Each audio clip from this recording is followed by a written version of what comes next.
Welcome everyone. Glad to see you on my channel. Today I will tell you about an unusual story, an amazing story about companionship and love. I wish you a pleasant audience. Lucinda struggled to open her eyes. Her whole body ached. The IV wires were sticking out of her arm, and her mouth tasted of blood, and she was terribly thirsty. Every movement was difficult. The woman tried to remember the previous events. Here she and her husband were driving home from the anniversary of his business partner. He sat behind the wheel himself, although he drank a lot at the party. At first, everything was fine. They were almost home. Then Lucinda remembered the headlights shining in her face, and then the impact. Someone had called the paramedics. It felt like the ambulance had come pretty quickly. It loaded her into the car, and what happened next the woman did not know, because after loading into the ambulance she lost consciousness and woke up only now. A nurse entered the room and asked how the patient was feeling. "What about my husband?" Lucinda wheezed. "He's fine. He's not hurt. As far as I know, he's being questioned by the police." "Why?" "He swerved into oncoming traffic and his blood alcohol was tested. The car you collided with was unlucky. The impact threw it several meters to the side. The man behind the wheel is badly hurt and there's little chance of him surviving." "What's going to happen to my husband now?" "I don't know." The nurse shrugged indifferently. "Most likely he will be taken to the station as there is no threat to his life." Lucinda was very frightened. It seemed to her that the nurse spoke to her with a kind of contempt, and she was not mistaken. Her husband's fault was likely to kill an innocent man, and her husband had not even scratched himself in the accident. Lucinda had asked him not to drive. She'd asked him to call a cab, but he hadn't agreed, and this is the result. Maybe it was for the best, Lucinda thought as she drifted off to sleep. Lucinda had met her husband about 5 years ago. She'd been working late that night. She had no money for a cab, so she decided to go to the bus stop and wait for the bus, which now ran at least half an hour apart. It was raining heavily outside, and Lucinda didn't have an umbrella with her. As she approached the bus stop, she noticed that the bus had just pulled away from her. "What bad luck," Lucinda muttered to herself. "Now I'll have to stand here for another half an hour getting wet." However, in 5 minutes, an expensive foreign car stopped right in front of Lucinda. The window on the passenger side opened and a pleasant male voice said, "Young lady, do you need a ride?" No, Lucinda answered fearfully. "I'm waiting for the bus. Thank you." "Don't be afraid. I won't eat you." "Why don't you say something?" Liam asked in the same voice. "Answer me." "I understand you," Lucinda whispered. "Can I go now?" Liam slowly approached his wife and offered his hand. Lucinda stood up from the chair, whereupon the man pulled her tightly against him. The woman's heart was beating at breakneck speed. "Don't be afraid," Liam said as gently as possible. "I love you very much, but I won't let you play with yourself. You're mine and mine alone. Don't make me remind you of that again." The man released his wife from his embrace and said, "And now you can go. I still have work to do. Go to bed. I'll join you a little later." Lucinda, without saying a word, left the office and went up to the bedroom. How to go on living after all that she had heard, the woman had no idea at all. Since then, Lucinda's attitude toward her husband had changed a lot. She kept remembering his words and threats. Liam, on the contrary, behaved as if nothing had happened. He spoiled his wife with gifts, took her to luxurious restaurants, gave her huge bouquets of flowers every day. Lucinda completely confused. She did not know how to respond to all this now. After all, she is not a toy, but a living person. She cannot be treated like this. But she couldn't leave Liam yet. After all, the woman hadn't worked anywhere for months. Though she still had her premarital apartment, Lucinda had nothing else and could hardly find a good job quickly. And Liam would probably do his best to make sure no one would take her in. The woman would be left completely destitute. Therefore, Lucinda saw 2 ways out of the situation: to wait until Liam himself lost interest in her, or to accumulate a safety cushion, choose the right moment, and divorce her husband. Deciding that both options took time, she began to save money in secret from Liam. It certainly wouldn't go to waste, Lucinda thought. Time passed, but Liam didn't even think about leaving Lucinda. He loved her, led in his own way, with jealousy, constant control, but he still loved her. However, the man was having business problems. Competitors decided to buy out his firm on very unfavorable terms for him, and in case of refusal promised problems with suppliers and customers, which gradually and carried out. Liam had already lost two major clients, which could not but affect his income. He even had to fire some employees, including his driver, to save at least some money, but he was not going to give up his lifestyle completely. Lucinda decided that this situation could play to her advantage.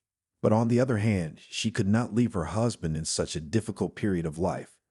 Liam, wanting to find a way out of this unpleasant situation, began to look for new connections, those who could help him.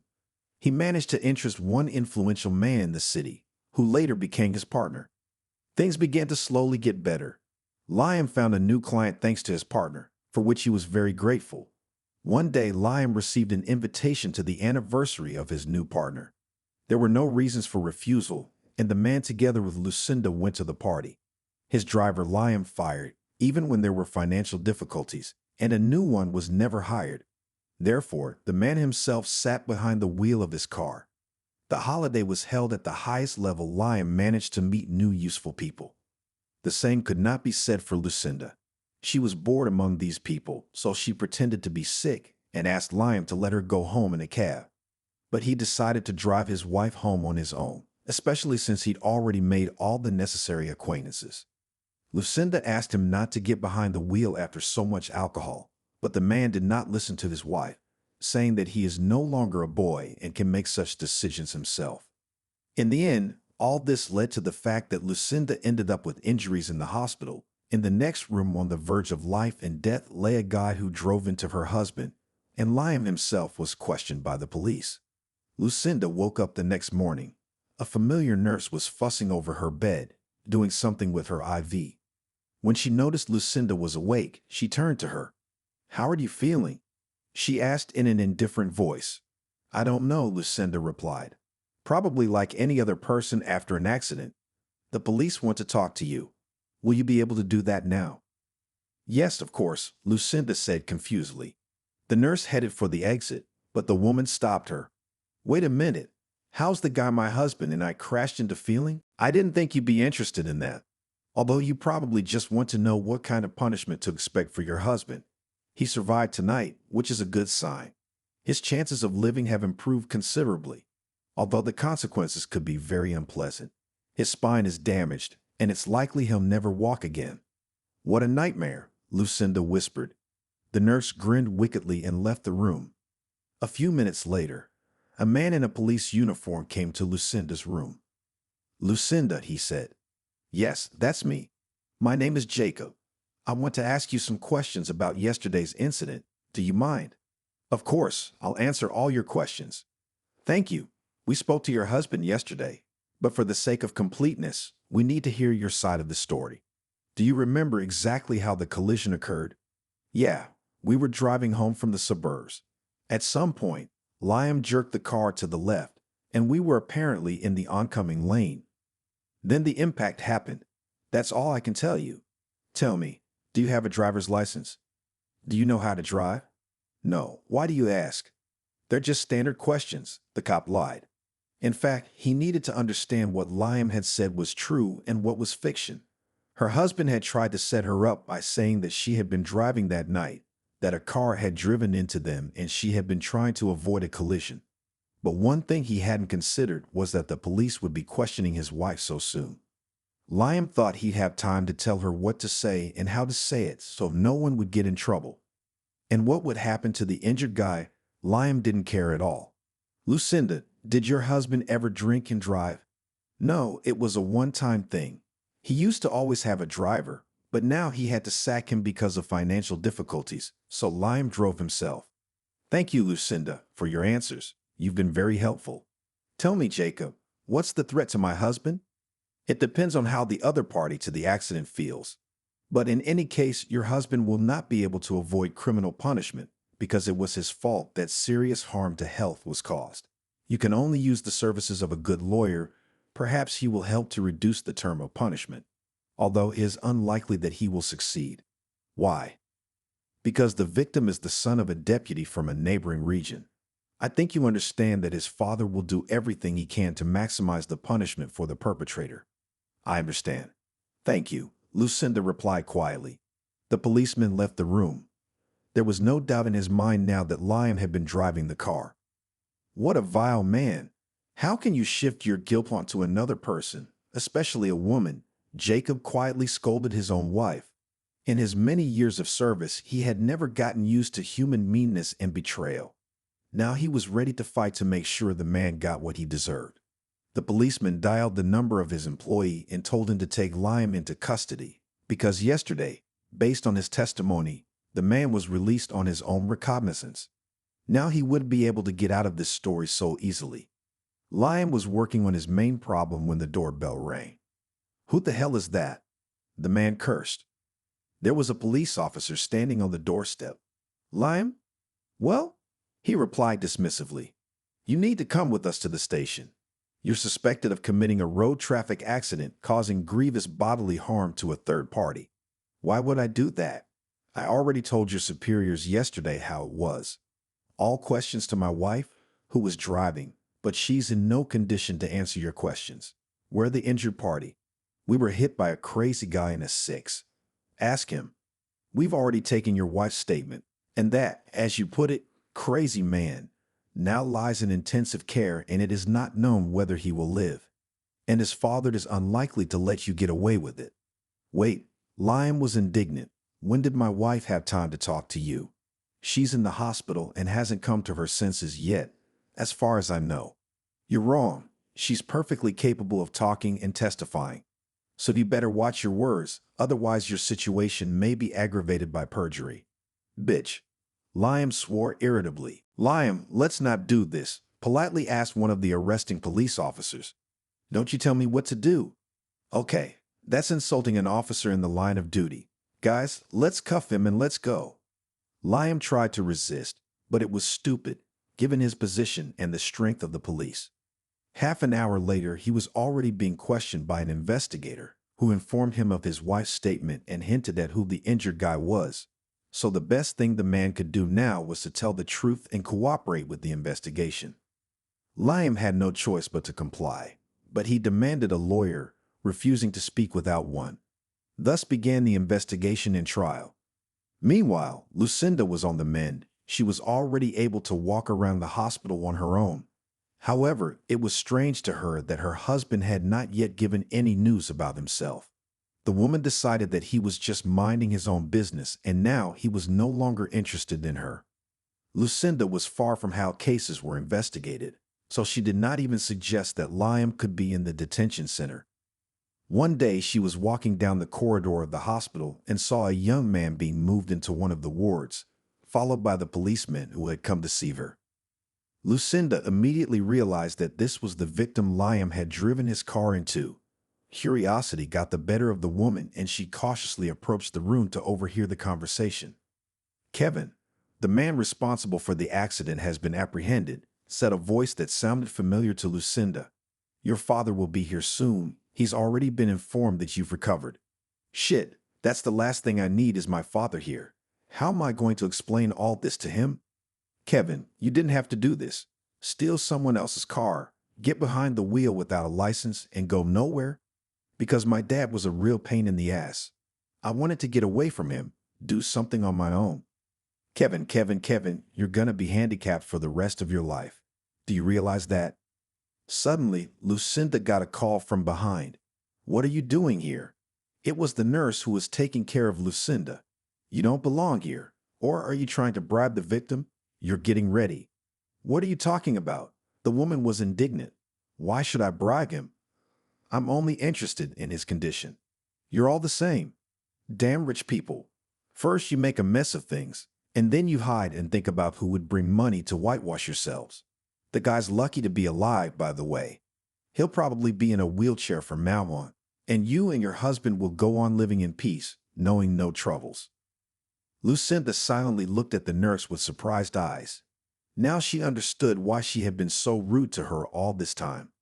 Look, I don't want to bribe anyone, and I don't have the money myself, and I don't know what my husband's plans are. He hasn't even come to see me once in all this time. Maybe he's out of town. Jacob came out of the victim's room. "What's going on here?" he asked angrily. "Oh, it's you, Lucinda. I've been meaning to talk to you. Can we go to your room?" "Of course," Lucinda answered quietly. When they entered, the policeman closed the door behind him and told Lucinda about her husband's affairs. The investigation has already proved his guilt. The case has been submitted to the court, and the hearing will take place next week. Liam has no chance of staying free, and the victim's father will do his best to make sure he gets as much time as possible. As it turned out, Liam drove into the car of an 18-year-old boy who stole or simply arranged to borrow a car from an acquaintance to escape from his parents. His father doesn't have that much influence in this town, but nevertheless he has just as much money as Liam. Tears rolled down Lucinda's cheeks. She felt sorry for the injured boy. She was scared for Liam, even though she didn't love him anymore. He wasn't a stranger to her, and she was worried about him. And most importantly, it was not clear what she should do now, how to live with this burden. Lucinda woke up from an incomprehensible rumble. When she opened her eyes, she saw an unfamiliar man in an expensive suit and a robe thrown over his shoulders. "You're asleep, bitch. You murdered my son, and now you're just lying there. I'll make your life a living hell. You and your husband will go to hard labor for the rest of your life. Who are you and what do you want?" Lucinda asked fearfully, though she had already guessed who her visitor was. "I am your nightmare from now on and for the rest of your life." Lucinda sat up on the bed. Sleep finally receded. She looked at the man carefully. "Stop screaming. I can understand your condition and sincerely sympathize with you. But this grief does not give you any right to behave like this with a stranger, especially without knowing all the details of what happened. You talk to me here. I'm not going to leave you like this. I said it all." After that, the man turned around and left the room, slamming the door loudly. Lucinda remained sitting motionless. She could not even imagine what to expect from this man. After sitting like that for about half an hour, the woman decided to go check on Kevin, the guy who had been injured in the accident. She approached his room and knocked gently. No one answered. Then Lucinda opened the door. "May I come in?" the woman asked. There was still no answer. Then the woman entered the room. Kevin was lying on the bed, looking up at the ceiling. "Hi," Lucinda said. "Hello." "Who the hell are you?" Kevin asked back. "My name is Lucinda. I was a passenger in the car that hit you." "Oh, what did you want? Is this about my father? You think I sicked him on you? Well, you're wrong. I don't blame you for anything. Neither you nor your husband. It's my own fault. I shouldn't have started all this. I'd be at home now, warm, cozy, fed, and happy. No, I wanted my freedom. I'm really sorry about what happened. I know it sounds stupid, and it won't make things right, but I'm sorry." Kevin looked at Lucinda in surprise. "Forgive you for what? It's not like you had anything to do with it. You were a passenger, and I was hit by the driver, your husband, I understand." "Yes, my husband. Only he's never gonna admit he's to blame in his life. He'll blame everyone around him but him, and I don't think he cares about anyone else but himself. Maybe now he'll realize something." "You say that like you're glad he's in trouble." It was hard for Lucinda to admit it, but she did feel a certain amount of joy that Liam might get a real sentence. "Maybe you're right," Lucinda sighed. "That way I'd have at least a chance to get away and divorce him. Wasn't there any way to do it without that?" "Apparently not," the woman replied sadly. "He's terribly possessive. Next to him I felt like a prisoner and I could not leave. He promised me such problems, no worse than your father. So my sacrifice wasn't in vain." Kevin tried to smile. "Did my father threaten you?" "Yeah, he came by today. Yelling, cursing. Never mind. I didn't come to you to complain or ask you to save me from him. I'm an adult. I have to deal with my own problems. I'm sorry again. I'm really sorry about what happened.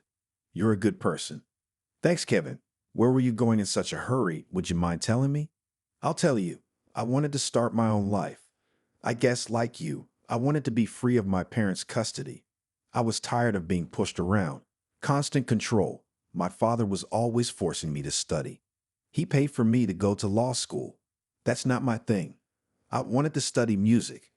I even had a band with some guys. But my parents made me give it all up, saying I wouldn't get anywhere with my music. So I decided to run away. I saved up some money, borrowed a friend's car, got in and drove off. Lucinda couldn't hold back her tears. She felt so sorry for this guy, who had such grandiose dreams, such a will to achieve them, determination. And now, because of her husband, he lost everything. Now Kevin's whole life is about lying in bed. He's unlikely to have a wife and children. He won't be able to play his favorite guitar anymore. He's not even going to be the lawyer his parents wanted him to be. Lucinda, don't cry. There's nothing you can do about it. It's just what someone upstairs wanted. And I'll talk to your father. I promise you. He won't hurt you. Thank you, Kevin, Lucinda said gratefully. She went back to her room. The woman felt a little better. The next few days were completely uneventful. She socialized with Kevin. The guy turned out to be a very developed and interesting conversationalist. Lucinda was surprised that in her 32 years, she could so easily and freely communicate with an 18-year-old guy. Kevin's father didn't show up again. He was too busy with Liam's lawsuit. Meanwhile, Lucinda was getting ready to be discharged, with a lot of important things ahead of her.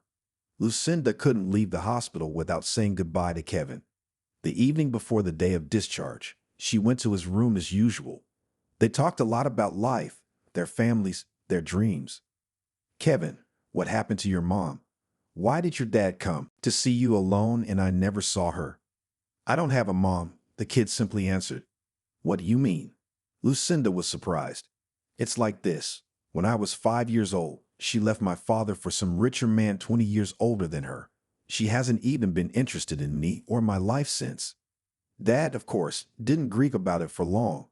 To everyone's misfortune, in 6 months he brought into the house a young long-legged blonde and soon married her. Naturally, she doesn't want my father or me. She's interested in Daddy's money and connections, but apparently he's fine with that. That's why she's been living with us all these years. I can't say we have a warm relationship. It's more like neighbors. What a hard fate you've had, Lucinda said sympathetically.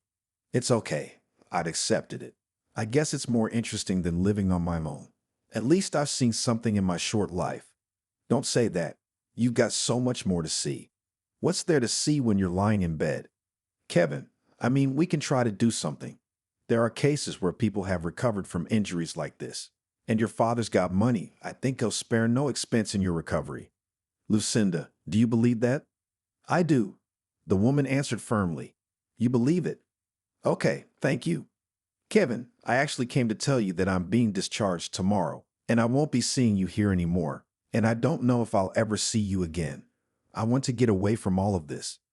Divorce Liam, sell the apartment, buy a train ticket, and go somewhere where no one will find me. But I'm sorry to leave you. I've grown so attached to you these days. You're a very nice guy, really. But your father won't approve of us hanging out. I'll leave you my number anyway. If you want, you can call me any time of the day or night. I'll always be ready to listen to you. I'm sorry to break up with you too, Kevin replied quietly as if embarrassed. If we had met under different circumstances, I would definitely have asked you to go out with me. Kevin lowered his eyes in embarrassment. He couldn't tell Lucinda directly how he felt for fear of being rejected. But during these days that they had known each other, the guy had fallen in love with her up to his ears. Kevin, what are you talking about and what does that have to do with anything? I'm 14 years older than you. We'd make a great couple. You're very nice and you're bound to meet a girl worthy of you and age appropriate. Why would you want a grown-up aunt with a lot of problems and a bad marriage? Lucinda tried to joke. You're not an aunt. Kevin was indignant. I'm going to go. It's getting late. Call me. Lucinda went back to her room. She lay down on the bed and thought about the words Kevin had said to her. She was worried that this nice guy was so attached to her and harbored false feelings.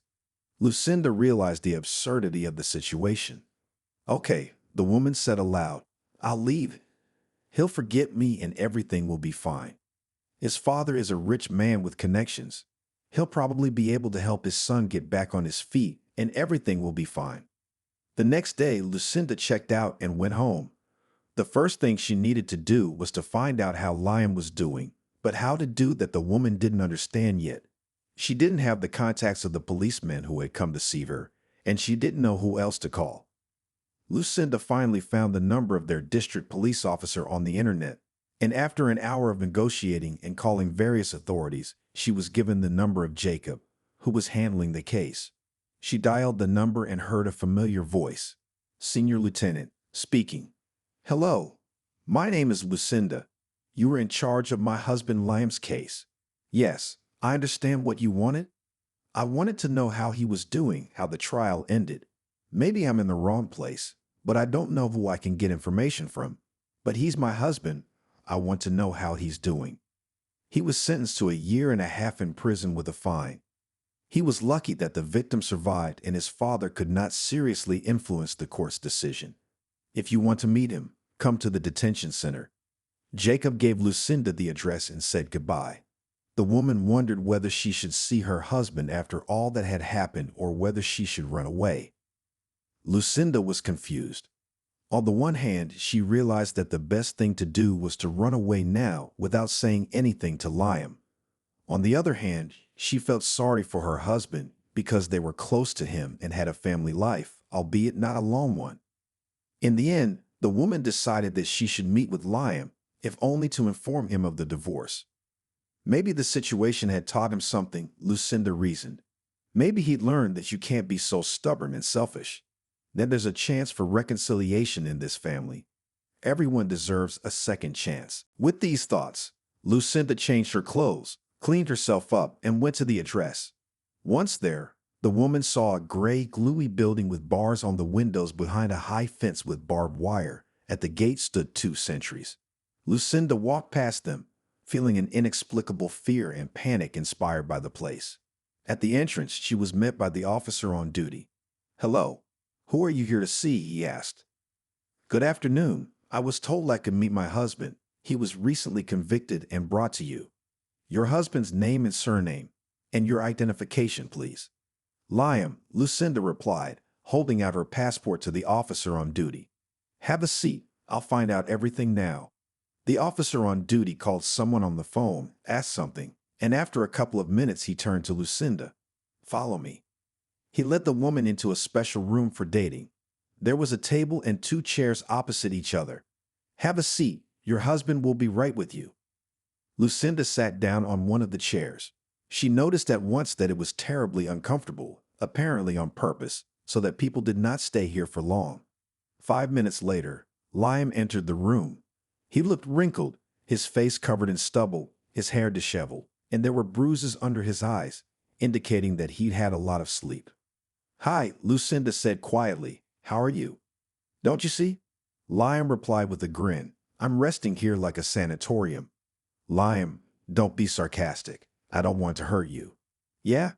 The man shouted indignantly. "And who told the cops that it was me who drove and hit that puppy and drunk? Wasn't it you, dear wife?" "What did I say wrong?" Lucinda was surprised. "They came and asked me how it was, so I told them." "Then you think with your empty head that you should have asked me first what you could and couldn't say. I should have told them you were driving. We both be home right now, and we both be out of trouble. And you ratted me out, you bitch." "Liam, stop it. How dare you accuse me of something? I didn't put you behind the wheel like that. That poor guy was lucky to be alive. You ruined his life. I don't care about that guy. I care about my own life. And it's going downhill right now. So you listen to me. You're gonna go home now. Find Jason's phone number in my address book. Call him and describe the situation. Then you're gonna do whatever he says to get me out of here. You got it?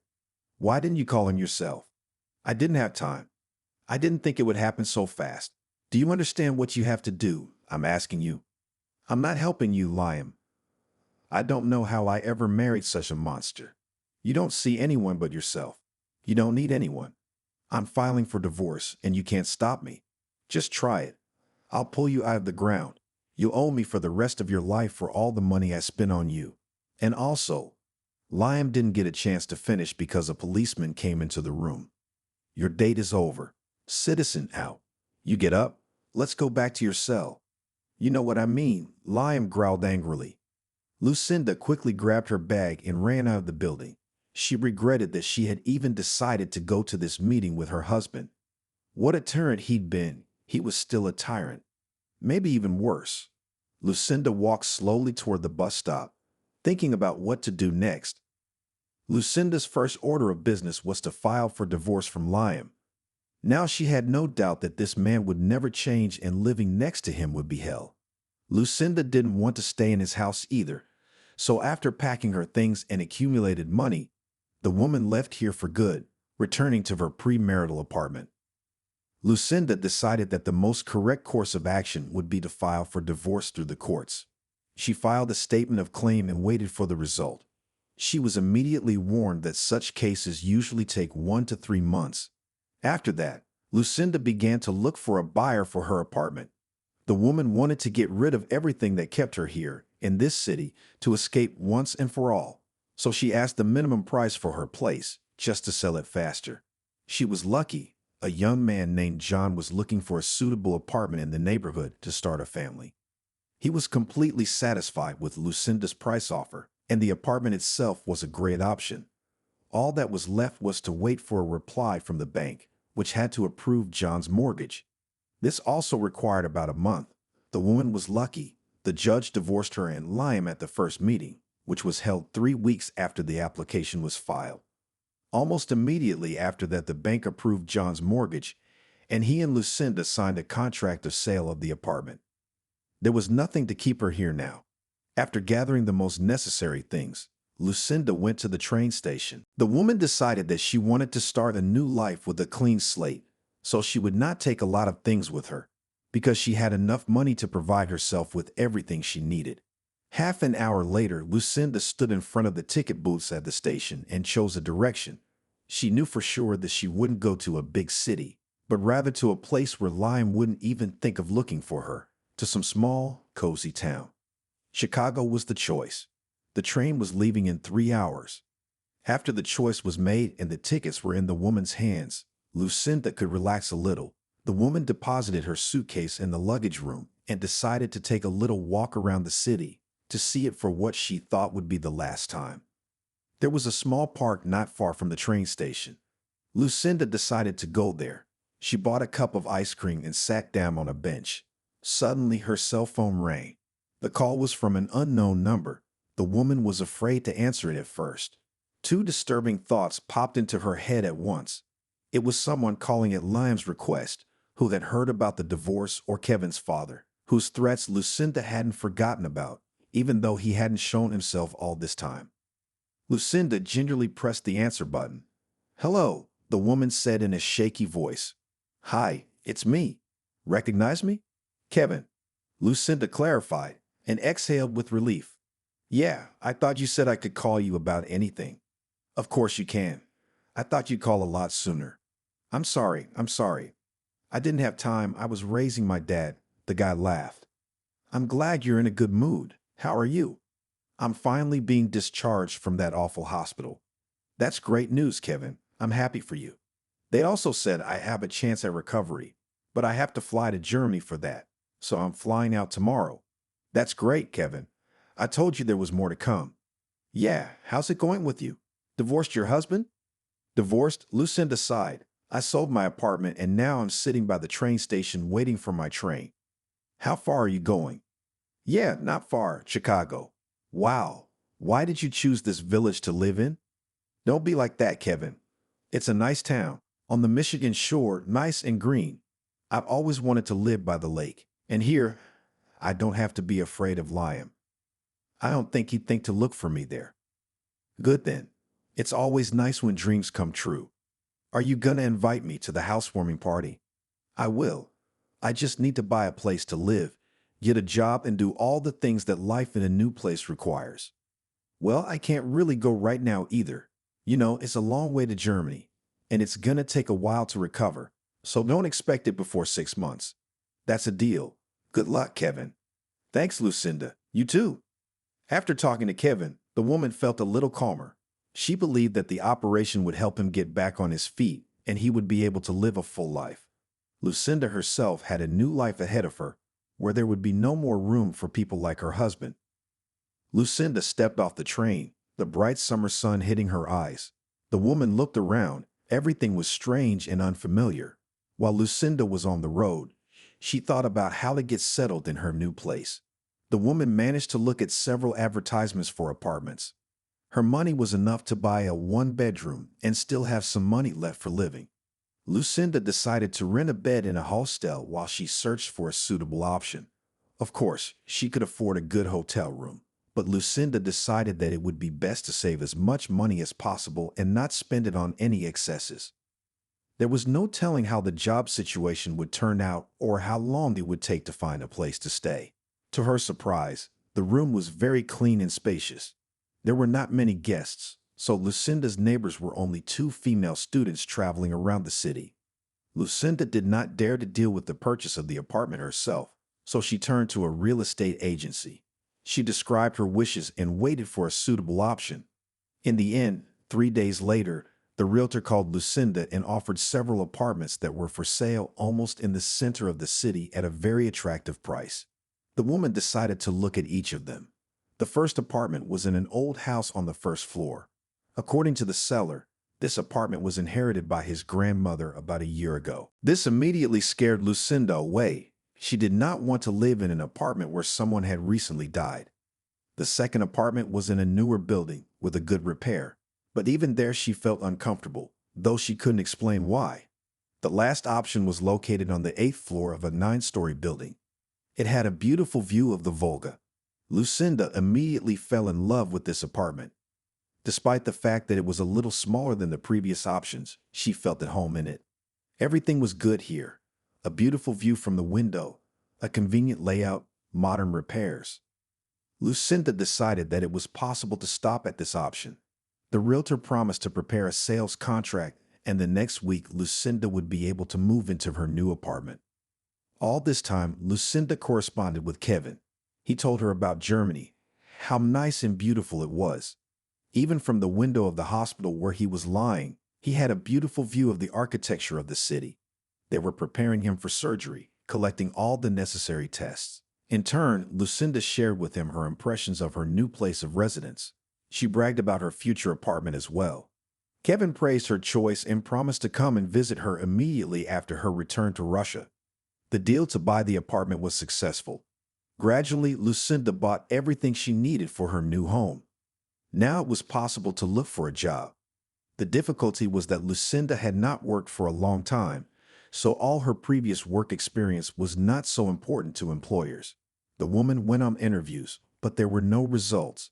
She was either offered too small a salary with irregular working hours or promised to call back, and that was the end of it. After 2 months, she was lucky. A large company from another city was opening a branch in Chicago and was recruiting new employees for the team. Lucinda responded to one of these vacancies, and after an interview, she was offered a good position with a decent salary.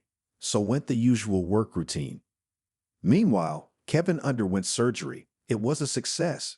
Now the guy was engaged in recovery procedures. He could already sit freely and tried to stand on his feet. There was no talk of full-fledged movement yet, but doctors gave positive forecasts, promising that in 6 months, Kevin would be able to walk without assistance. His father did not spare any money for his son's recovery, and it was paying off. The time flew by very quickly. Lucinda settled into her new place. She liked her new life. The woman had new interesting acquaintances, even began to improve her personal life. One evening after work, she went to her favorite pastry shop. Lucinda wanted to take her favorite cake to celebrate the successful completion of a project at work. But it was the last one, and some man asked him to give up this cake for his favorite daughter, who won a sports competition today and wants this cake as a present. Lucinda couldn't help but give in to the child, and the man, a little embarrassed, asked about Lucinda's plans for the evening. They struck up a conversation. The man's name was Steve. It turned out that he was raising his daughter all alone, his wife having died in a plane crash a few years ago. He ended up inviting Lucinda to join them for a celebration. It was a completely unexpected offer for the woman, but she accepted. She didn't realize how she had agreed so quickly, but there must have been something about this man that was so appealing and special. It was the beginning of their relationship. Steve's daughter also quickly became friends with Lucinda. She was already old enough to realize that Daddy could not live all this life alone with memories of his mother. Therefore, the girl did not interfere with their relationship. It seemed that life got better, And now Lucinda has a calm and bright future ahead of her. But not always in life, everything happens exactly as it is desired. Liam was not released until the winter of the following year.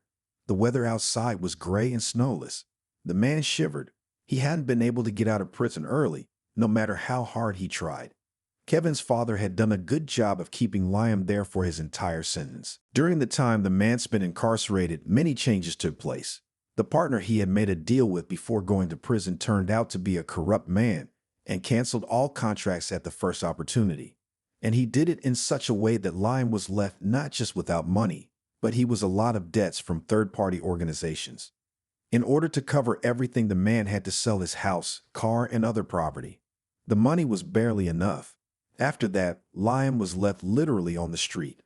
All former friends turned away from him because no one wanted to have problems with the law.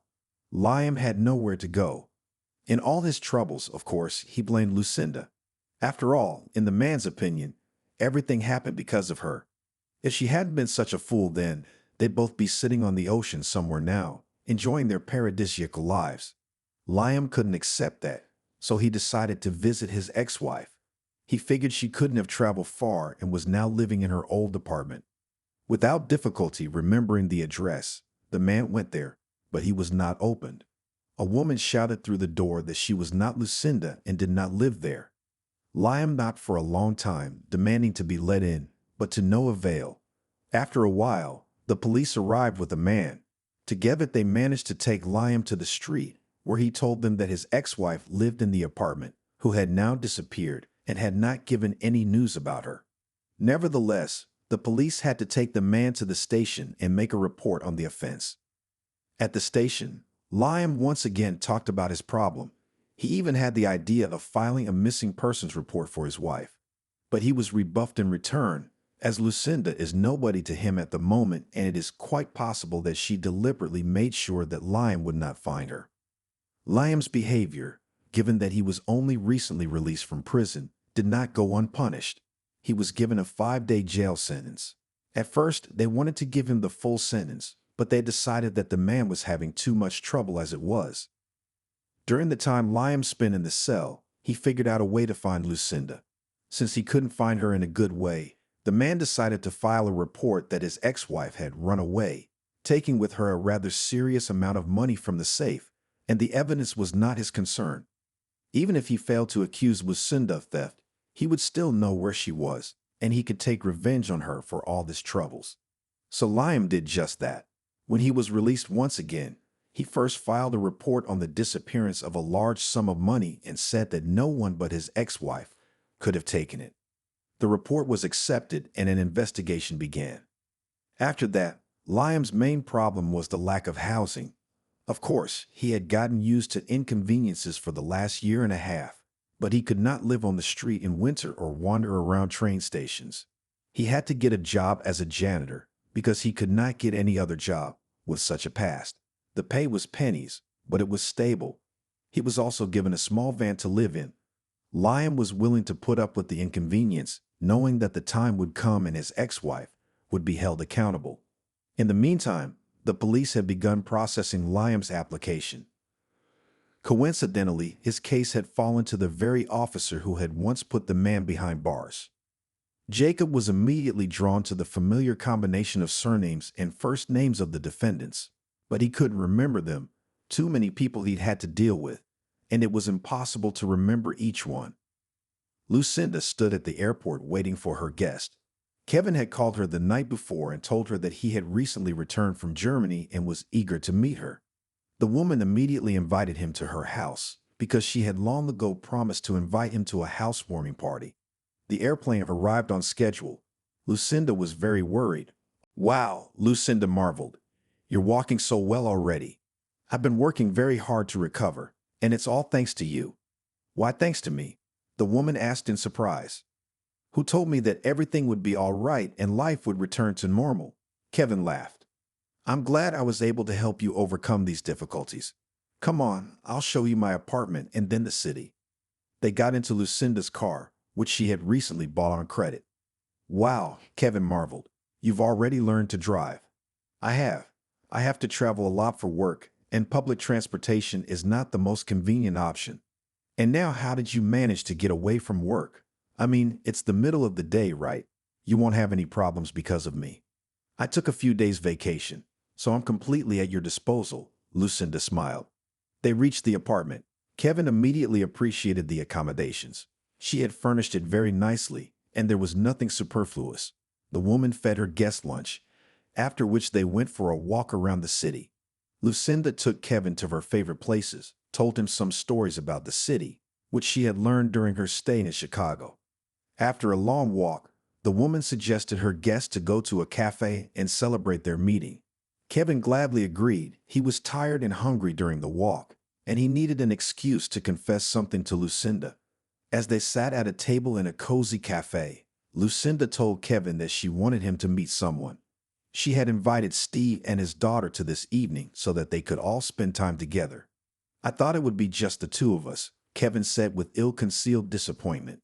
I think you'll like my friends. Lucinda glanced at the man and the girl who had entered the cafe. As Steve and Nancy approached the table, Lucinda introduced them to each other. Meet my very good friend, comrade, and just a wonderful guy, Kevin. And this is my future husband, Steve, and his daughter, Xenia. What husband? Kevin was outraged. Lucinda, how could you do this to me? Kevin, wait, how could I do this to you? There's too much age difference between you two. You're young, you're hot-blooded, adventurous, and unexplored, and she's got a lot going on in her life. She wants a quiet life. And what makes you think I can't give her that quiet life? Kevin asked in a calmer voice. Because I was a young guy in my 20s, I know what it's like. I know what it's like to want to try everything. I even understand your attraction to an older woman, but it'll pass quickly. Trust my experience. I want to live my experience, Kevin snapped at me. You shouldn't say that. Lucinda is very nice to you. She's always spoken very warmly of you, but she sees you more as a friend, in some ways even as a son, so she can't share your feelings for her. What am I supposed to do now? I flew all the way out here to propose, even bought a ring. I wanted to stay here with her. But now I see that I'm not here anymore. Where am I supposed to go?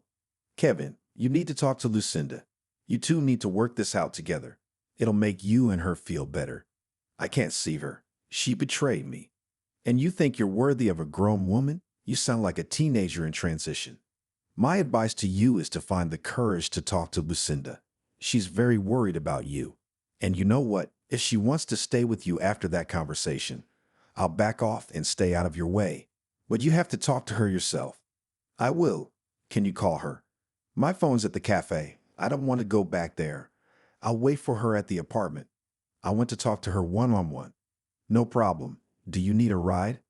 No need. It's not that far, is it? If I remember correctly. It's about a 15-minute walk. Thank you. After this conversation, Kevin went to Lucinda's house and Steve went back to the cafe. On the way, he called Lucinda and relayed the gist of the conversation. The woman replied that she would go home so that Kevin wouldn't arrive before her and wait under the door. Little wonder what might happen to him in a strange town. She offered to take Nancy with her, but Steve said to let his daughter stay at the cafe and wait for him. After all, Lucinda needed to talk to Kevin without strangers. The woman quickly got into her car and was home in 5 minutes. Kevin wasn't there yet. He didn't show up after 10 minutes or 20. Lucinda got worried and started calling Steve to find out what road the guy took and where to look for him. Steve, how did he go? Through town or along the waterfront? I think it was the waterfront. Okay, Lucinda, don't panic. Maybe he just got a little lost. You've given him the address. If he thinks of asking people, it's not too late. They should be able to help him. If he doesn't show up in half an hour, we'll go looking for him. Steve, I can't just sit here and wait. It's winter outside. Then the doorbell rang. Lucinda asked Steve to stay on until she checked to see who was there. The woman looked through the peephole and Kevin was standing outside the door. Steve, he's here, the woman said as she opened the door locks. It's okay. Thank you for your help, thanked Lucinda and passed out. When she finally opened the door, the pungent odor of alcohol hit her nose. Kevin, exclaimed the woman, where have you been? What happened? The guy didn't answer anything. He stepped over the threshold of the house, slammed the door, and passionately kissed Lucinda right on the lips. It seemed like an eternity to Lucinda before Kevin pulled away from her lips. "What are you doing?" Lucinda was outraged, pushing the boy away from her. "I love you. Don't you understand that? I want you all to myself. Lucinda, Lucinda, Lucinda. I'm gonna make you the happiest woman on the planet. I've spent so long planning to meet you, to impress you with how I overcame all the odds, how I learned to walk again.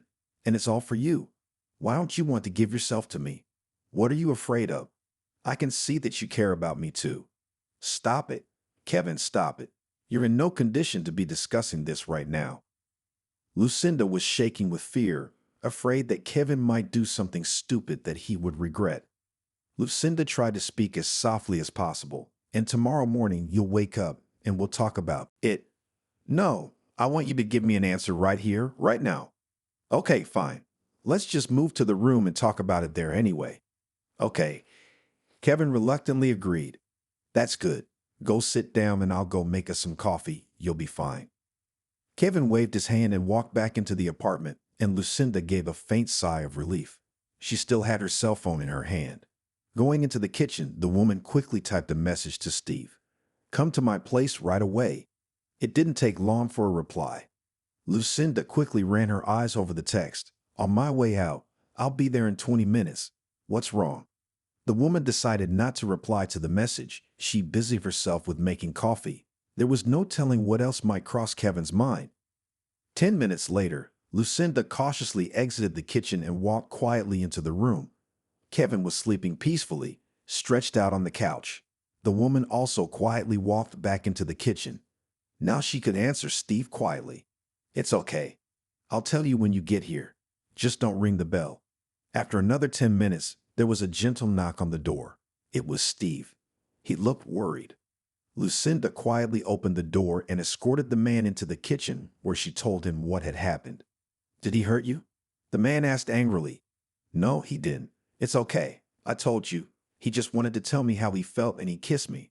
That's all he did." "Lucinda, don't cover for him. I can understand that. I can even accept your friendship. But I don't want you to be miserable because of him." "Steve, really? It's okay. Can you stay with me tonight?" "Yeah, I'll just call Nancy now and let her know." Lucinda set up the cot she prepared especially for Kevin's arrival, and she and Steve went to bed. The man woke up early in the morning when everyone else was still asleep. He carefully got up from his bunk so as not to wake Lucinda and made his way to the bathroom. When he returned to the kitchen, the woman was already preparing breakfast. He gently hugged her from behind and kissed her cheek. "I can't wait for mornings like this to become a regular occurrence," Steve said with a smile. "Me too," Lucinda said, "although I'd rather sleep in a regular bed." They ate breakfast and Steve left for work. "Are you sure you can manage without me?" Steve asked anxiously. "Should I stay up late and wait for Kevin to wake up?" "No, that's okay. He won't hurt me, especially sober. We should talk to him alone after all." "All right, fine. Call me if you need anything." Steve left for work and Lucinda waited for her guest to wake up. Kevin didn't wake up until 11 o'clock. His head hurt terribly and his mouth was all dry. He got up and walked unsteadily to the kitchen, where Lucinda was sitting and thinking about something, staring out the window. "Hi," Kevin said quietly. Lucinda flinched in surprise and looked at him. "Hello," she said sternly. "Lucinda, I'm so sorry. I shouldn't have." "Don't, Kevin. I understand perfectly well. Let's just please close the subject once and for all. Sit down. I'll pour you some coffee." Kevin obediently sat down in the chair, and Lucinda continued. "I want to explain to you once again that you are dear to me as a friend. I am worried about you and always have been, probably because I feel guilty about what happened to you. But I never considered you as my life partner. You're very young, and you have your whole life ahead of you. You can finally realize your dream, become a musician, travel the world. But for that, you need another young and ambitious companion. I'm not cut out for that. I'd like you to stay in my life, but if you can't change your attitude towards me, then we better forget about each other once and for all. It's best for everyone." "I hear you," Kevin said after a short pause. "Maybe we really should stop talking for a while. I'll leave tonight, and I won't bother you again. At least not for a while." He even drank his coffee, packed his things, and headed for the airport. Lucinda offered him a ride, but he turned out. I'm sorry for everything. Be happy, said Kevin to Lucinda one last time. They hugged and the guy left her apartment and Lucinda was left alone with her thoughts. She was sorry to break up their peculiar friendship with Kevin, but it was the right thing to do, at least for now. Lucinda had pretty much calmed down by now after the story with Kevin. At first, she had been worried about what had happened, blaming herself for not being able to recognize the guy's feelings for her and for not explaining the impossibility of a love affair between them very clearly. Then Lucinda was angry at Kevin for not wanting to understand the simple truth that, in a woman's opinion, a difference of 14 years between a man and a woman is not acceptable for a happy marriage, especially if the woman is older. And now Lucinda had calmed down. She no longer blamed herself or Kevin.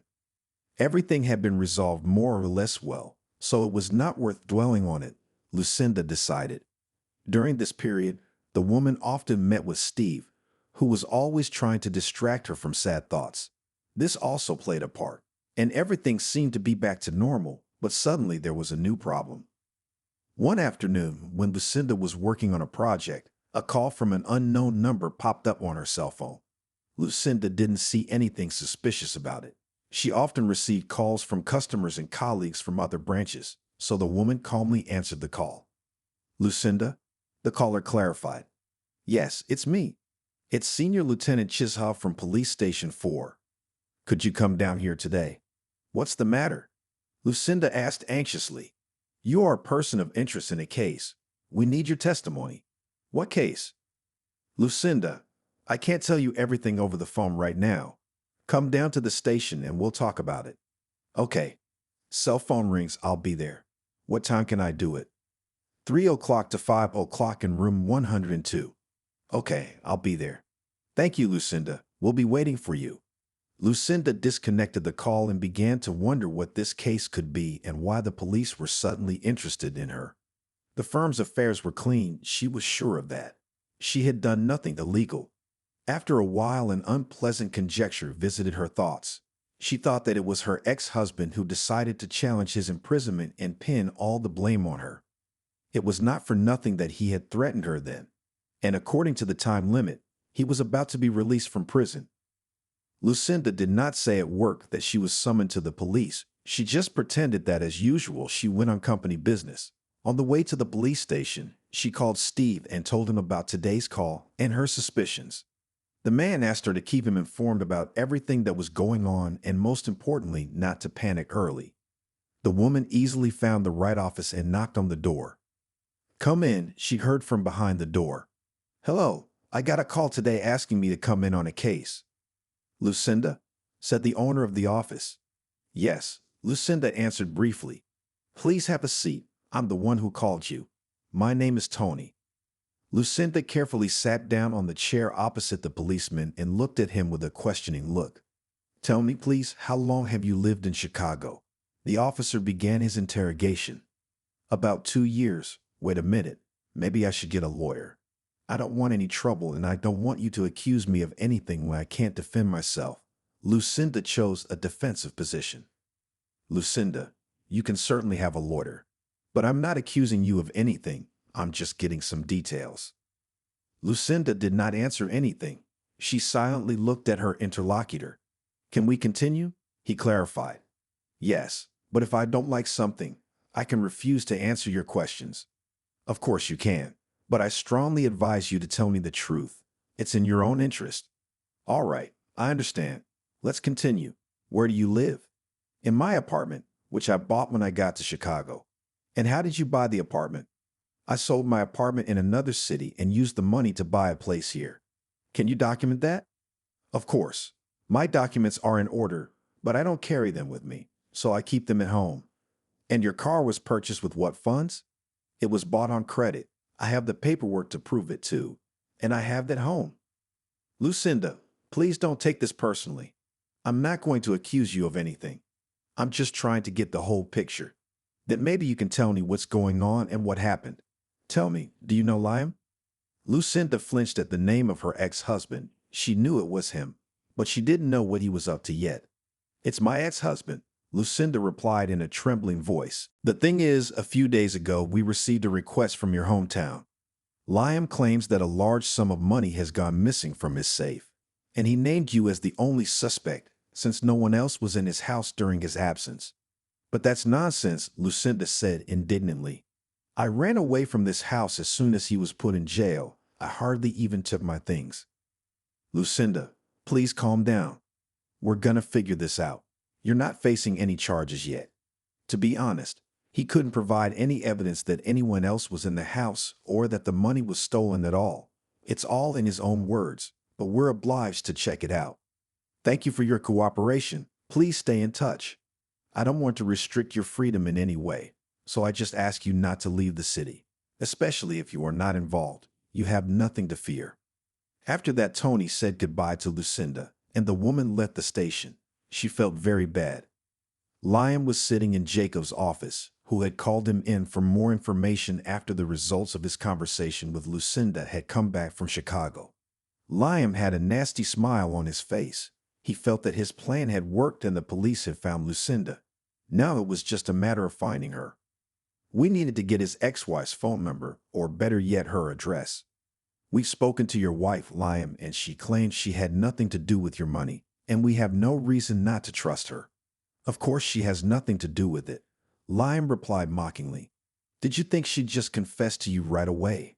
I stole all the money from my husband, and now I'm living on my own while he's rotting away in his shitty job.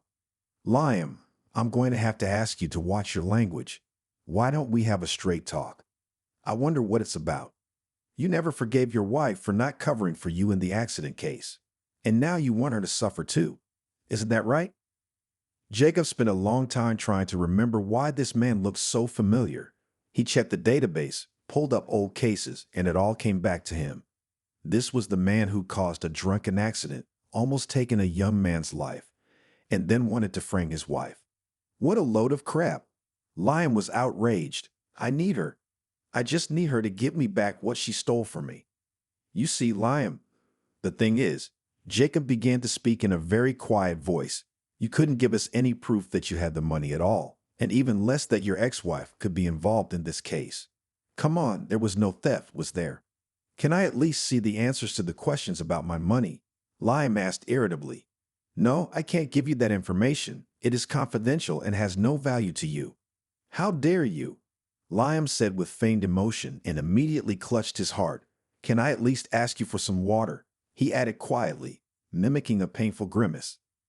Liam realized that he was acting like a pussycat in a cheap soap opera, but he was still acting. Jacob grudgingly got up from his seat and walked out into the hallway to the water cooler. Even though the distance from the office to the water cooler wasn't very far, it was enough time for Liam to find the information he needed in his file on the desk. Among the other papers was a sheet of Lucinda's data. He quickly snapped a picture of them on his cell phone and slammed the folder shut, putting it back where it belonged. Jacob returned at the same second. Here you go. The man held out a glass of water.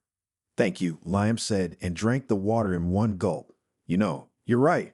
I was just trying to get back at my wife for my broken fate. You're the one who broke it. You don't have to continue your investigation. I don't care. Let him go to hell with the money. Jacob wanted to say something, but Liam had already left his office. The man walked outside and headed for his gatehouse with a triumphant look on his face. I told you couldn't hide from me, Liam muttered under his breath. Wait for me to visit, sweetheart. I'll see you soon. After that, the man packed his modest belongings, took out the money he'd saved lately, and headed for the airport. He didn't plan to go back. There was nothing to keep him in this city anymore. He wanted to get to his ex-wife as soon as possible, so he wasn't going to waste time on the train, especially since the ticket price for these modes of transportation didn't differ much. Liam bought a ticket for the nearest flight, and in 3 hours he was already sitting on the plane, anticipating his meeting with Lucinda. It was a cold February evening outside.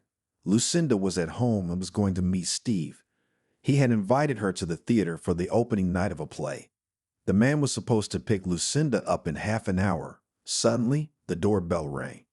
You're early, Lucinda said, opening the door, but when she saw Liam on the threshold, she was startled. You? Were you expecting someone else, my dear? Liam pushed Lucinda roughly into the apartment, then walked in and slammed the door behind him. What are you doing here? Lucinda asked breathlessly. What's up? Liam grinned. I came to see my favorite wife. I see you're greeting me in full dress. How did you find me?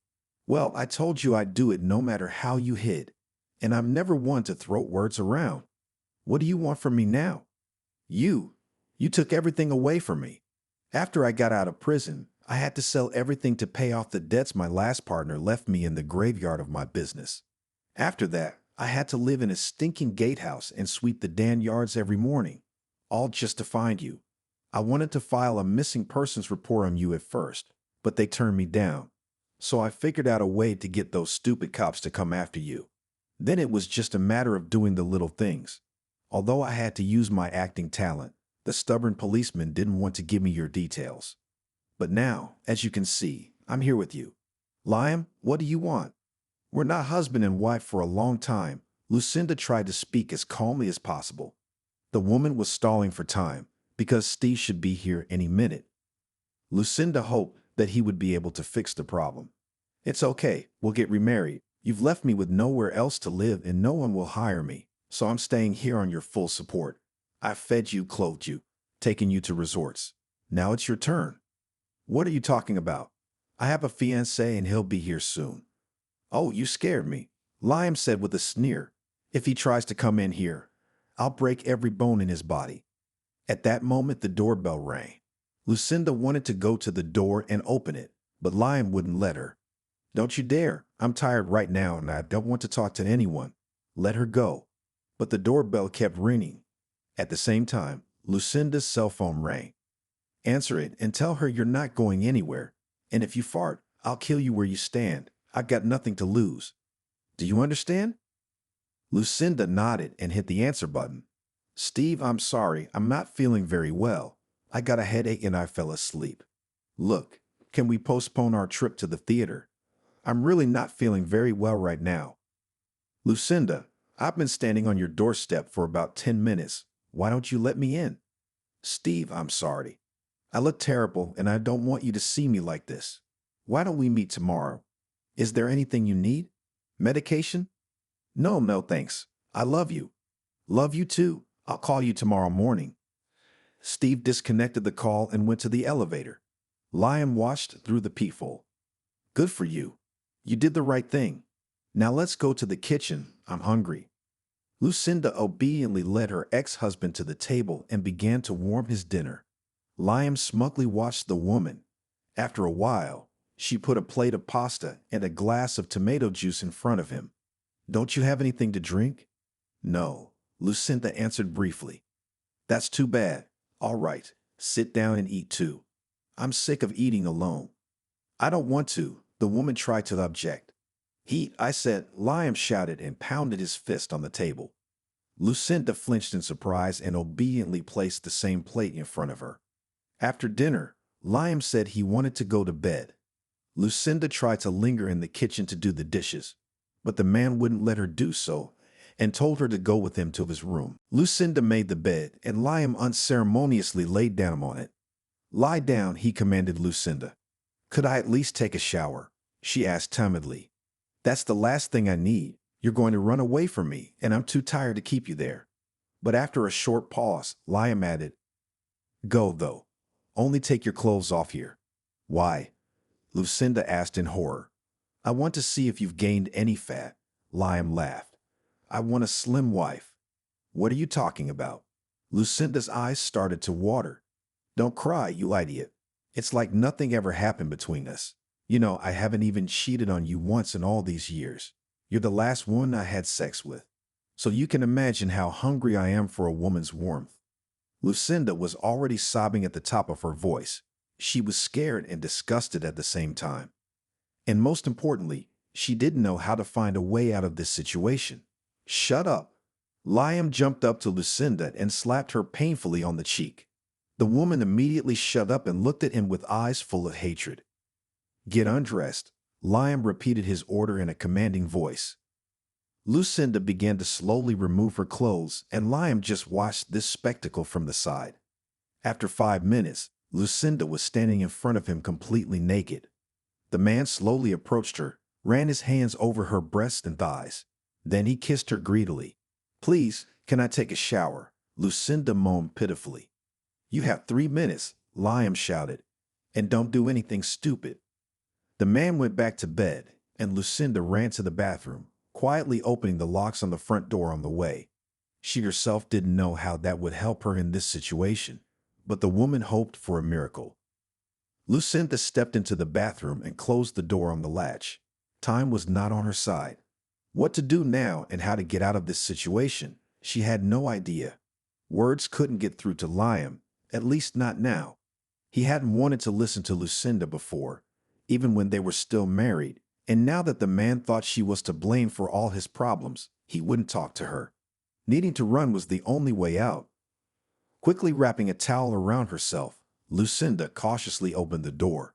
It was dark and Liam was nowhere to be seen. The woman tiptoed through the door and headed for the exit. Suddenly, she heard her ex-husband's mocking voice. "Are you going far?" Lucinda was stunned with horror. She realized that this was the end. She would not have a chance to escape again. "Liam, listen," Lucinda began to say, trying to appeal to her ex-husband's reason. "Don't do this, I beg you. This isn't who you are. Maybe I wasn't before you put me in jail, but I am now.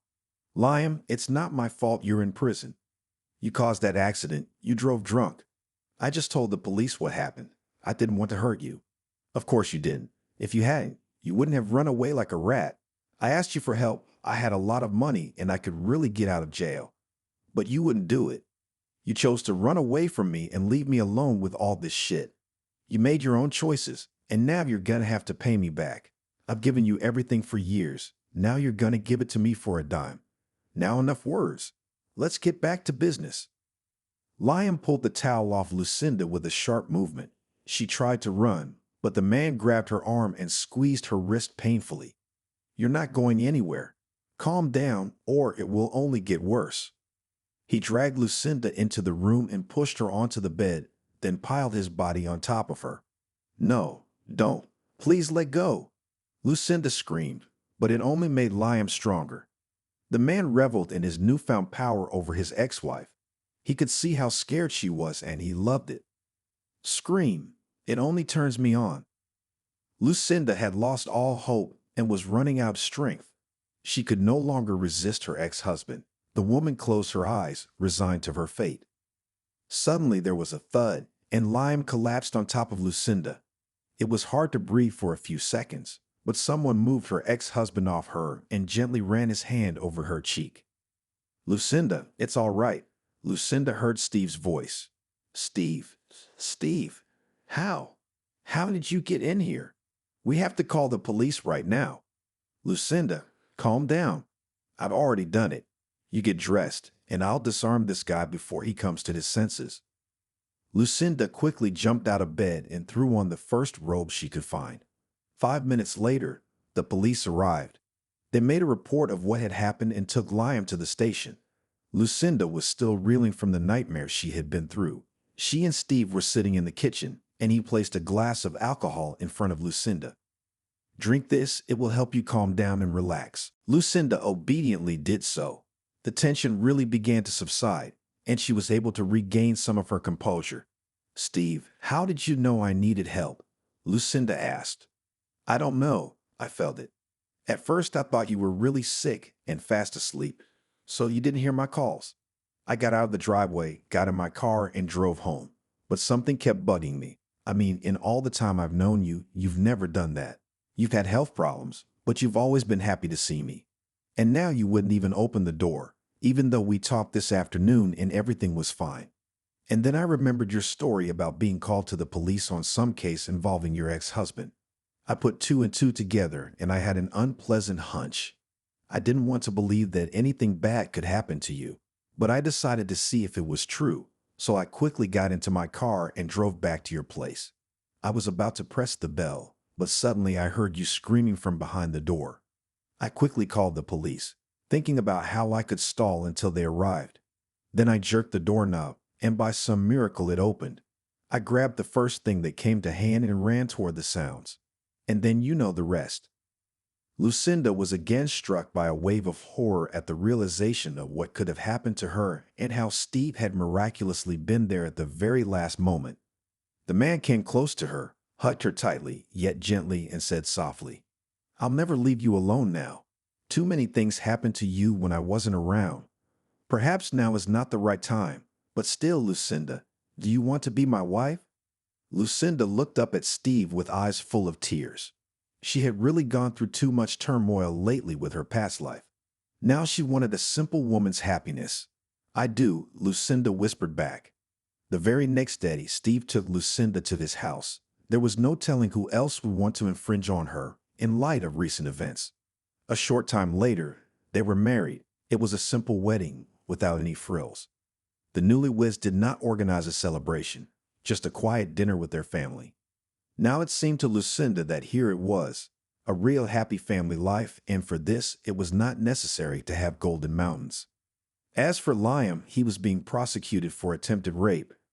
There was plenty of evidence, plus the testimony of Steve and neighbors who heard the screams, as well as characteristic marks on Lucinda's body. However, after a forensic psychiatric examination, it was found that the man had certain deviations. According to the court decision, he was sent to a psychiatric hospital for compulsory treatment, where he is likely to remain, if not for life, then for a very long period of time. Time to go home and face his past. Sean was under no illusions. He knew that meeting his parents would be difficult. They are offended by him. He himself has no desire to communicate with them, but the man did not even think about living in his parents' apartment. He rented himself a hotel and spent almost the entire first day in the room. He had no idea that meeting his family would be so hard. Already in the evening, Sean entered a familiar courtyard. He went up to the second floor of an old 5-story building and rang the doorbell. His father opened the door. A former officer, he had always prided himself on his ability to keep a straight face in any situation. But now Sean, even with a kind of pity, noted the unconcealed surprise on his father's face. Plus, it was impossible not to notice how much he'd aged. "What are you doing here?" Alex asked. "And I'm glad to see you, Dad," Sean grinned back. "Did you and your mother think I wouldn't come? That I'd let you guys just barge into my life like this?" Fiona looked out into the hallway. "Who is it, Sasha?" she asked her husband. "Sean's here." "Sean? Sean who?" the woman asked. "Your eldest son," Sean grinned. "The one you'd rather forget about." "What are you doing here?" the woman asked in surprise. "You said you wanted nothing to do with us and that you weren't going to help us even if we crawled to you on our knees and begged for help." Sean nodded. He was ashamed of those words, but he really meant it. His mother wasn't exaggerating. "Why don't you let us into the apartment?" he asked. "Don't worry, I won't be long. We'll talk and then I'll leave." Alex shrugged his shoulders. "We didn't kick you out of the house," he reminded. "You left on your own." "Yeah," Sean agreed. "I left on my own, and you did everything you could to make me want to. But that doesn't matter now. I assume you need some kind of help from me, since you decided to get to me through Allison. Let's not get all comedic and pretend like you have no idea what we're talking about. Just tell me what you need. I'll take care of it." "Who's Allison?" Fiona asked. "Allison is my wife. There's no need to pretend you don't know that." Alex looked at his son. "Apparently, we should congratulate you on your wedding. How long have you been married?" "A long time," replied Sean. "Okay," waved his father's hand. "Come on in. We'll talk.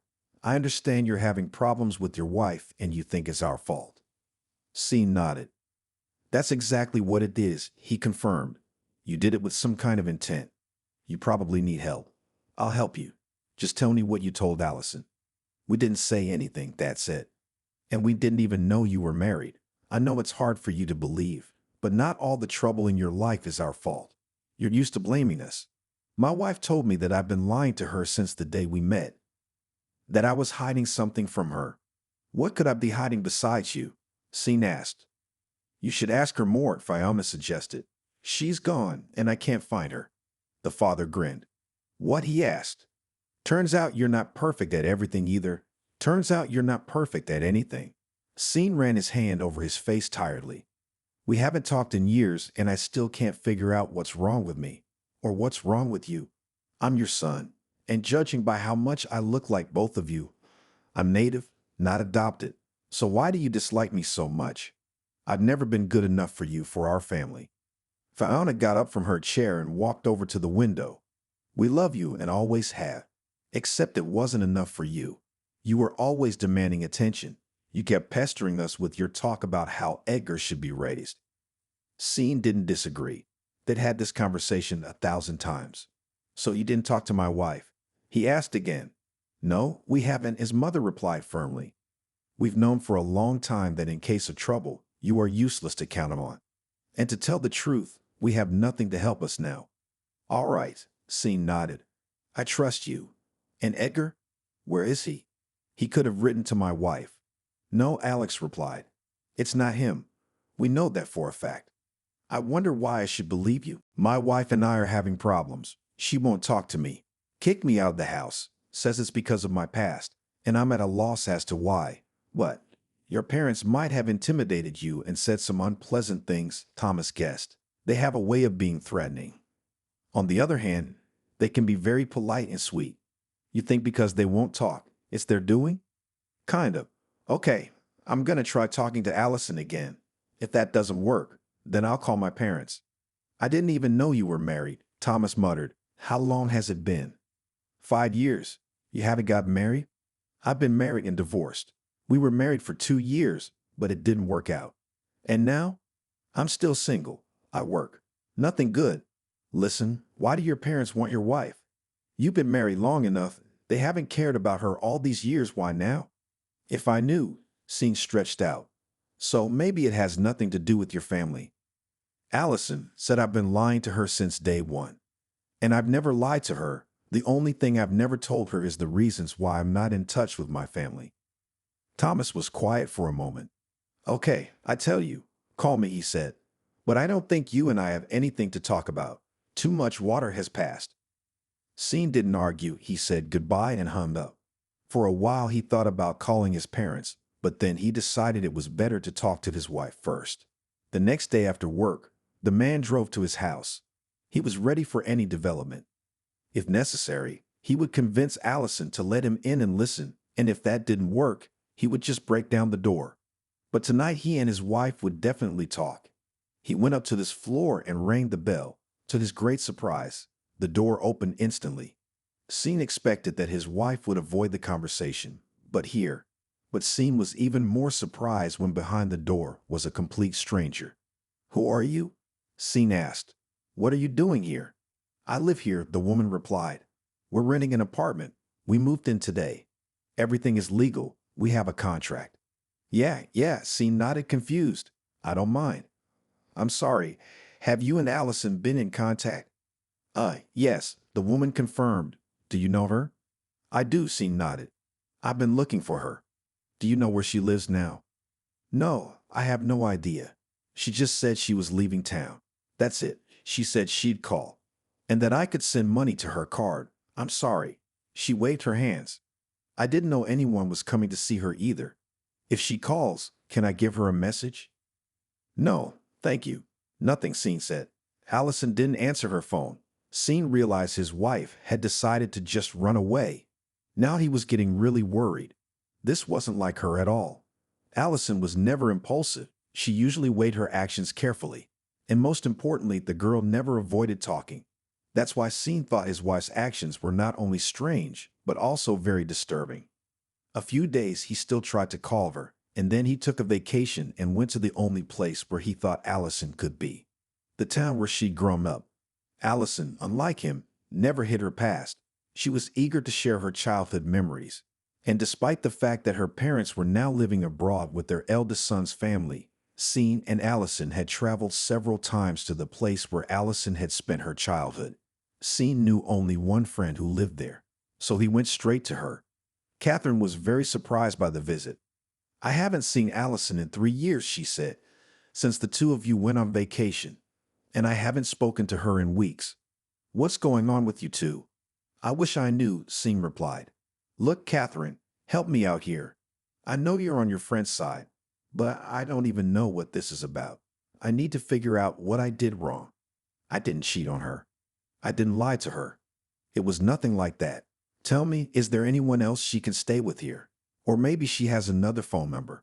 I don't know another phone number, Catherine answered, and there's no place for her to stay. That's for sure. No, she has no one else here. So the girl waved her hands. I cannot help you. But even if I did, I wouldn't help you. Allison doesn't just take offense. You must have really hurt her. Scene sighed tiredly. There was no point in changing Catherine's mind. He saw that his wife's friend was telling the truth and really had no idea where Allison was. There was no point in going home either. The apartment was rented out. Allison might be in town, but definitely not at her friend's, and where to find her Scene had no idea. Also, he's on vacation, the man sighed. It seemed if he wanted his wife back, or at least to understand what was going on, he only had one option. But, you kicked me out of the house, you refused to talk to me, and you won't tell me why. Don't you think I deserve some kind of explanation?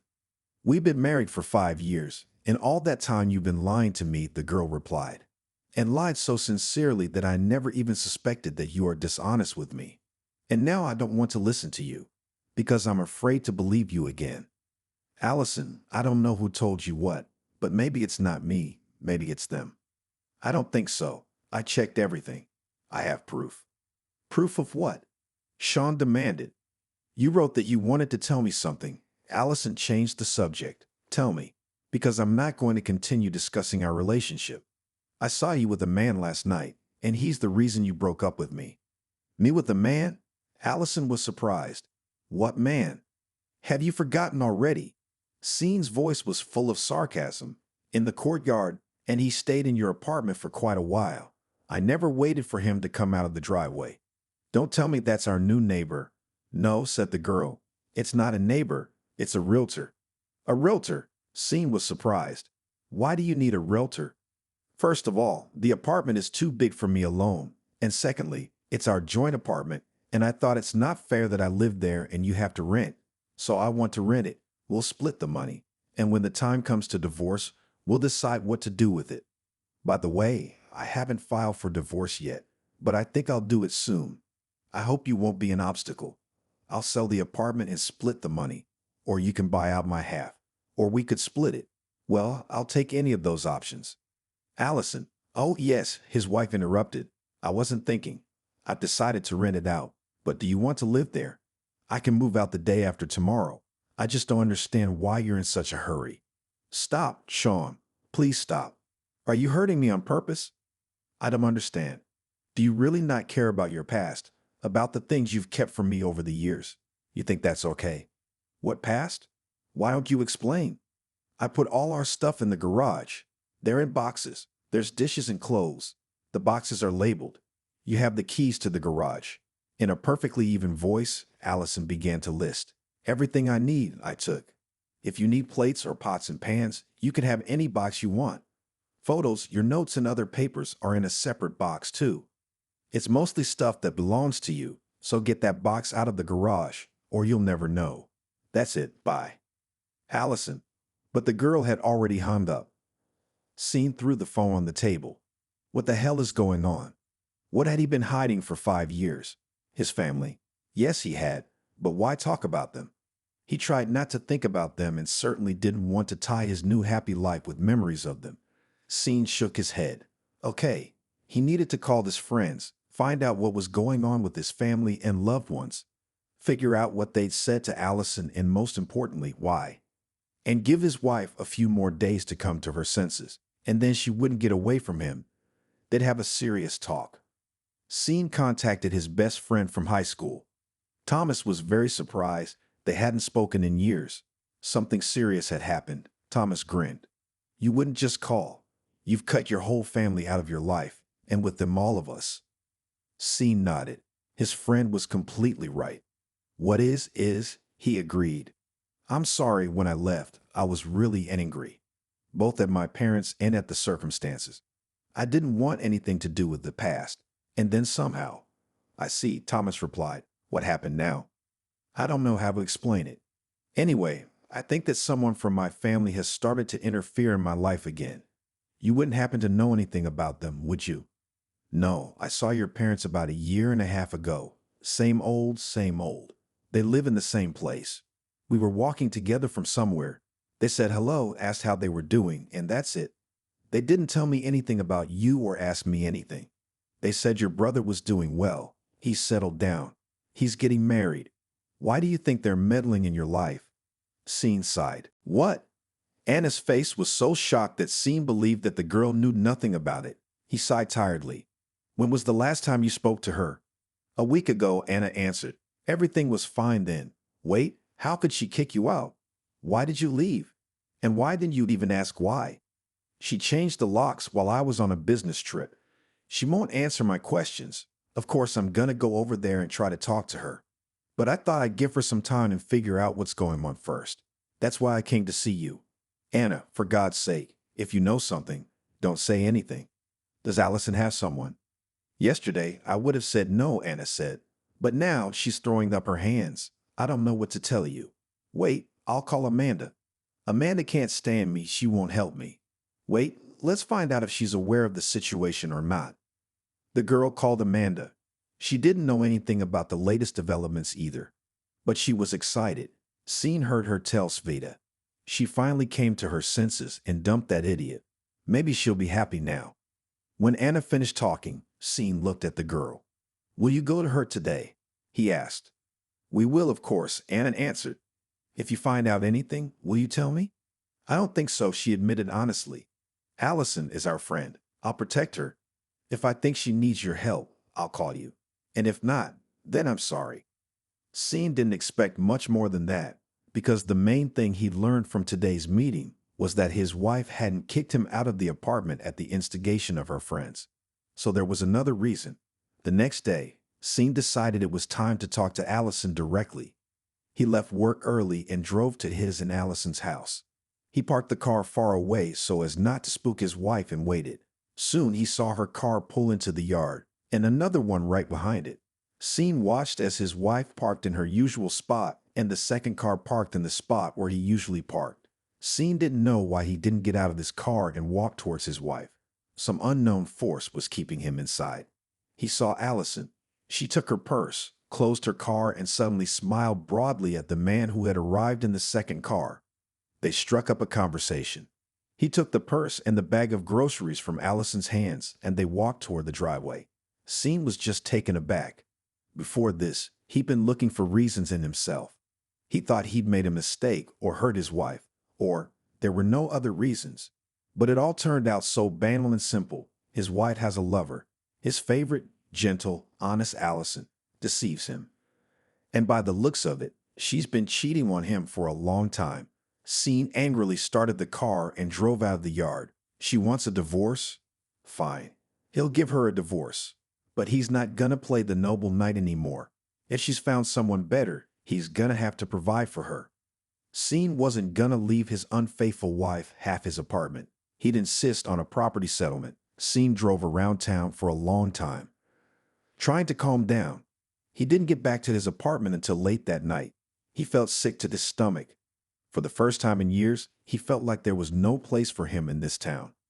Allison was his whole world, his universe, and he couldn't imagine how she could do that to him.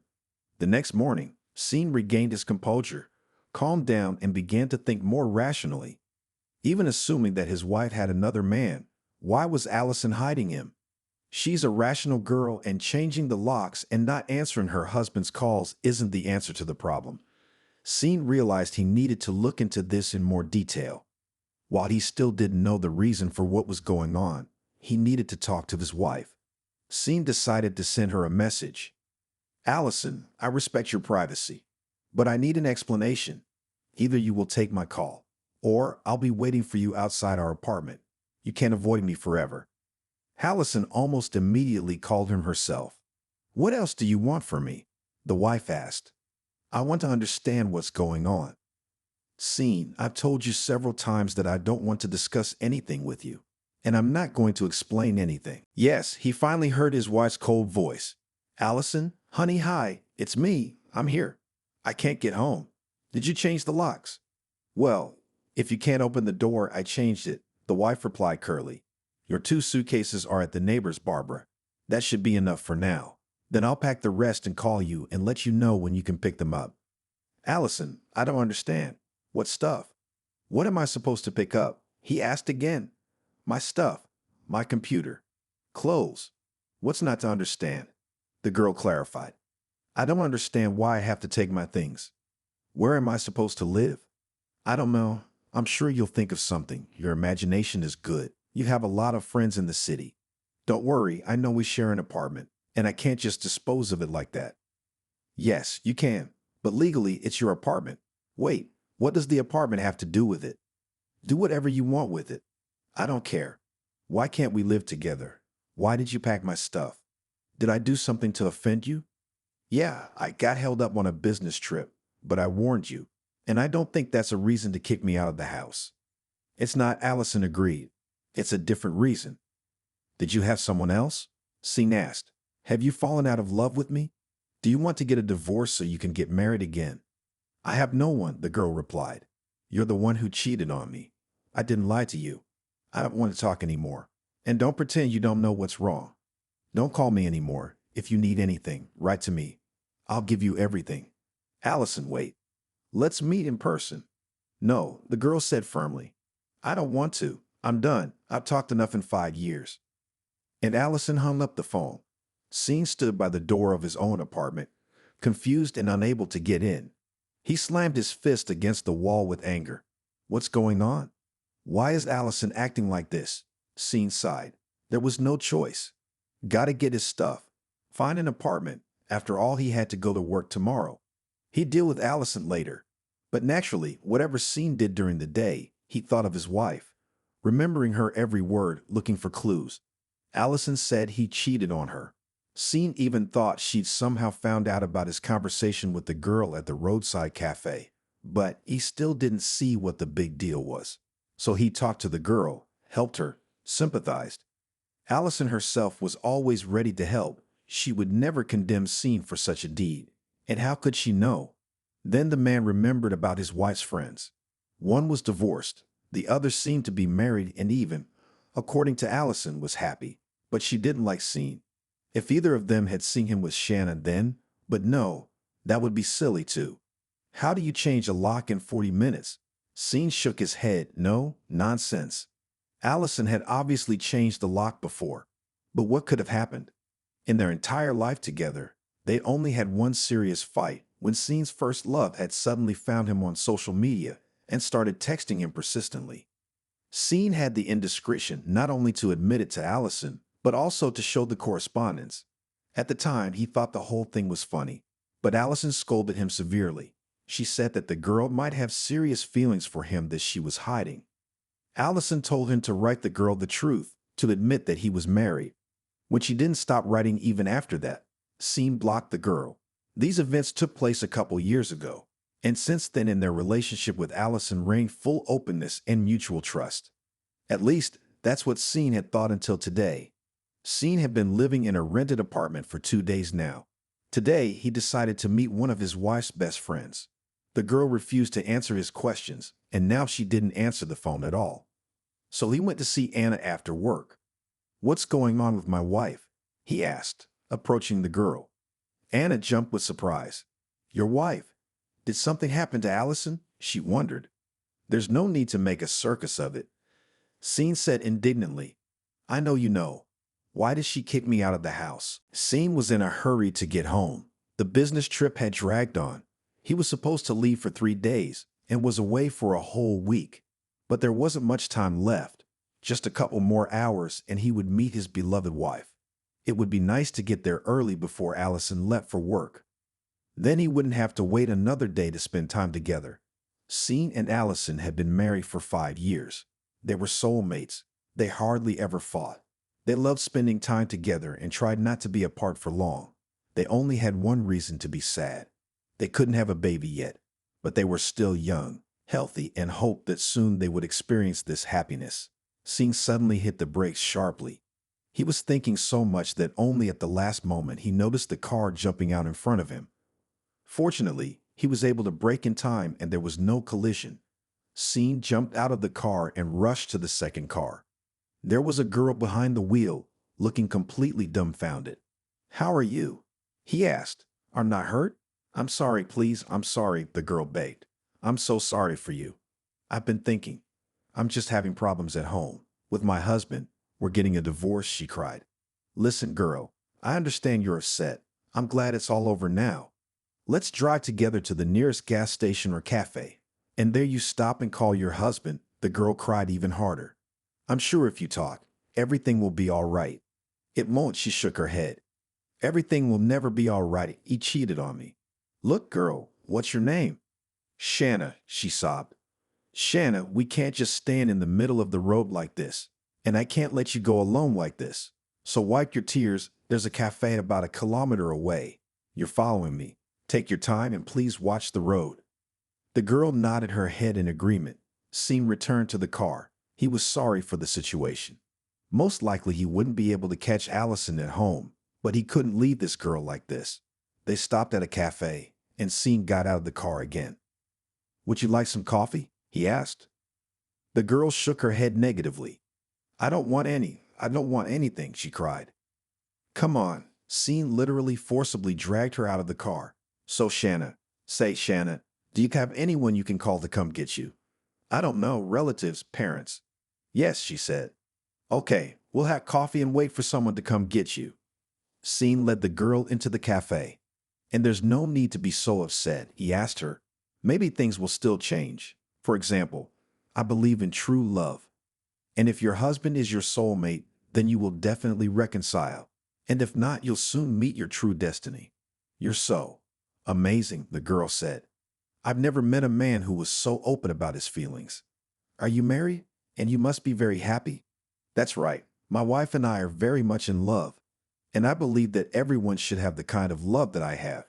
Shanna, you're gonna be very happy. I'm sure of it. Well, I'm not. Shanna smiled sadly.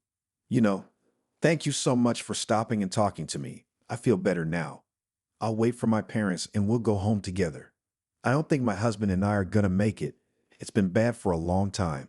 But thanks to you, I believe that happiness is still possible for me. Not right now, later, but there is still a chance. You will be happy, Sean assured her. You go, they're waiting for you. Your wife must be worried. Go, I'll really be all right. Good luck, Shanna. Sean said goodbye to the girl and drove home. Now he could take his time. Allison had already left for work. They wouldn't see each other until the evening. Sean pulled up to the house, took his bag out of the car, and went up to his floor. He took his keys out of his pocket and tried to put them in the keyhole. But the key didn't fit the lock. At first, Sean thought he was imagining things. But no, the keyhole was completely different. He had a long stem key in his hands, and the keyhole was suitable for a flat key. Sean looked around carefully. The floor was his and the apartment was his. They had lived here since their first day together. Sean couldn't be confused, so his wife changed the locks. But why? And why didn't she say anything? Sean shrugged. Maybe she'd just forgotten to tell him. He dialed Allison's number. She didn't answer for a long time. He was starting to worry. You shouldn't, replied his father sharply. You've never taken our word for it. But your brother's been in prison for almost 2 years. He just hasn't been able to write or call anyone. Edgar's in jail? Sean was very surprised. And you couldn't get him off? His father looked away. I couldn't, he admitted muffledly. They were picked up right at the scene of the crime. Another theft? Sean guessed. How long is he in jail for? Longer, Fiona replied, and this time it wasn't just theft. The woman was almost crying, but bodily harm. But it wasn't his fault. He was framed. He didn't hit that man. It's never his fault, Sean said mockingly. Well, I'll be off then. Thank you for the tea and for the conversation, and most importantly for stopping meddling in my personal life. It's what you wanted, Fiona said. I still do, Sean countered. After you offered to do time for your beloved Edgar, I'd rather not have anything to do with you. We meant well, Dad replied. If Edgar hadn't gone to jail the first time, he'd be a completely different man now, I'm sure of it. And who I would be is of no concern to you at all, Sean concluded. You're stronger than Edgar, Alex said. You would have been able to handle all the hardships of prison. And I still think you should have gone in his place. It would have shown that you loved your brother and that you cared about us. Sean was very angry with himself. Why had he gone to his parents? What had he hoped to hear? That they were remorseful, that they loved him as much as Edgar. that they'd suddenly have a conscience and everything would change. Everything he'd learned from them, they could have discussed over the phone. There was no need to come here. He had decided to leave and break off all relations with his family for a reason. Now he was just convinced for the 100th time that it was the right decision. What to do next, Sean didn't know. Here he had not found out anything. Where to look for his wife also had no idea. He had lost his spirit. He thought Allison was his soulmate. He thought they were inseparable. But it was so shaky that a few words from a stranger were enough to make it all fall apart. But still, who could have talked to Allison? Sean dialed his wife's number out of habit and wasn't surprised when the phone was disconnected. He stopped in front of the hotel and thought, should he leave tonight or spend the night here and come home tomorrow? He decided he shouldn't go at night. Sean climbed the stairs, went inside and went to the elevator. He suddenly thought he saw Allison. Sean shook his head and smiled sadly. It's about time. He was starting to see her everywhere. He looked again. Suddenly he realized he hadn't imagined it. It was really Allison. But how? How? Why? What was she doing here? Sean followed his wife, but when he turned into the corridor where Allison had disappeared earlier, there was no one there. Sean scrutinized the long corridor, but it was impossible to guess behind which of the many doors his wife was hiding. The man hurried to the reception. "Young lady, hello," he addressed the receptionist. "I need to know what room the guest is staying in." "Sorry, we do not give such information," replied the girl. "But if you want, we can give you a note or a gift." "Thank you, but that's not necessary. But you can at least say whether there is such a guest in your hotel or not." "I can't either," she smiled. "I have no right." Sean went back to his room. As unbelievable as the encounter seemed, Sean knew for sure it was Allison. The most important thing was that she didn't move out of here tonight. But she didn't seem to notice him, so she's in no hurry. He'll get up early tomorrow and watch her in the hotel lobby. He's got no other option. He finally got lucky this morning. He hadn't been in the lobby 20 minutes when he saw Allison. She was obviously in a hurry. "It's good to see you at last," Sean said as he stood in front of her. The girl flinched in surprise and froze. "What are you doing here?" she asked. "I never thought I'd see you here." "Likewise," Sean replied. "Why don't you explain? What brings you here?" "It's my family, isn't it? They must have said something to you. And yesterday I almost believed they had nothing to do with it." "Depends on who you mean," Allison said. "If you're talking about your parents who you've been hiding from me for years for reasons I don't understand, then no, they haven't contacted me, and I don't know them." "Then who has contacted you?" "My brother." "You have a brother?" Allison was surprised in turn. "Sean, what do you want? We've been married for 5 years, known each other for even longer, and I'm just now finding out you have a brother. Your life before you met me was a complete mystery to me. And how can you really know a person if you don't know their history?" "There's nothing to know," Sean replied. "Allison, I'm not hiding anything from you. Sure, I've asked you 1,000 times to tell me about your family, and you've always changed the subject. That's because I'm ashamed. Ashamed of my parents. I'm ashamed of a lot of things I've done. I don't want to remember my past. Yesterday, I saw my parents for the first time in years, and you know what I realized? I wish we hadn't met them." Allison only looked at her husband in silence. "If it's so important to you, I'll tell you," he surrendered. "I'll tell you every detail. Just tell me what's going on between us." "I have to go," Allison replied. "I'm in a hurry. Let's talk later." "Oh no, I heard that before. You refused to talk at first, and then you just disappeared. What was that all about? And why are you in such a hurry to rent our apartment?" "If you're in a hurry, I'll go with you." The girl sighed. "I'll give you my word of honor that I'll be back in a couple of hours. We'll sit down and talk about everything, especially since I need your help. I hope you won't say no." "And some help. Unbelievable. Help with what?" "Help me get a quickie divorce." "Maybe," Allison said. "And there's no need to yell at me. After all, I'm here to fix your mistakes." "My mistakes?" he interjected. "What mistakes?" "I'll be back," Allison replied, "and we'll talk about it." Sean nodded sullenly. He suddenly felt a great fatigue come over him. He didn't care. It wasn't how he'd imagined meeting his beloved wife, and he'd never thought Allison would be so distrustful of him. The words of a stranger had changed their lives instantly. Besides, what could they possibly have told her? Didn't like her brother? Didn't go along with her parents. What did he do? It's obvious Allison doesn't love him, so it doesn't make sense.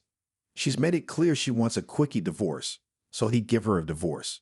Scene was pretty sure his wife was gonna run away again, but a few hours later, she called and invited him to her room. I think it's better to talk here, Allison remarked. There are too many people in the cafe. I don't care, Scene replied. The important thing is that you explain to me why all this is happening. I'll answer all your questions and explain everything, but the girl lowered her eyes. From what I see, after I tell you everything, we'll have a big fight. And I'm afraid my questions will remain unanswered. That's okay, Scene shrugged. I live with unanswered questions. Scene. Allison looked at her husband softly. I'm sorry, I shouldn't have left like that. I just wanted to see everything with my own eyes. And I really need to know as much as I can about your past. Okay, Scene sank into a chair. What do you want to know? Everything, Allison answered immediately. I was born into a military family and a teacher, Scene began his story. When I was very young, my parents moved around a lot, but by the time I went to school, we had settled here. Mom's a history teacher. Has a weakness for pretty names and various historical figures. Besides, her name's Fiona, and she's decided her children's names should start with that letter. In general, we lived as an ordinary family, as it seemed to me. My friends' parents were strict, and I got a lot of abuse from my parents. I thought it was just the way things were. Many of my friends had older siblings, and when my parents informed me that there would soon be a second child in the family, I was excited. But Edgar's birth changed everything. I wasn't remembered very often, and now I wasn't needed at all. You'll say it's childish jealousy. Believe me, it's not. In high school and college, I tried my best to do something my parents would be proud of, but it was like I didn't even exist.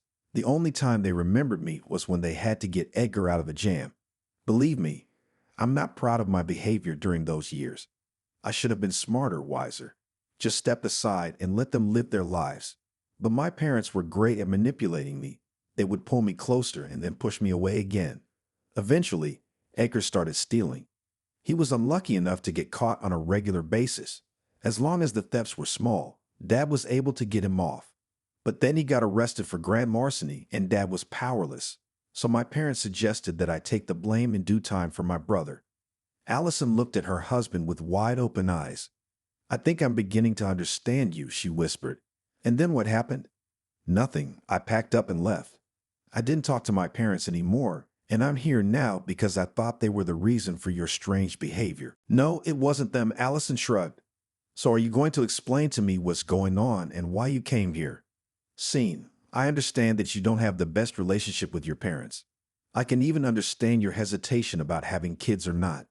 I can kind of understand why you left your kids, but do you really think your cheating is okay? What cheating? Asked a shocked Scene. What kids? I don't get it. Allison, I've never cheated on you. Yeah, right. Well, ex-girlfriend doesn't count. What does that have to do with this? And what ex? Sean, the girl looked at her husband. I know you're a great actor, but would you stop? Let's assume for a minute that I'm not acting and I really don't understand what this is about. Why don't you explain it to me?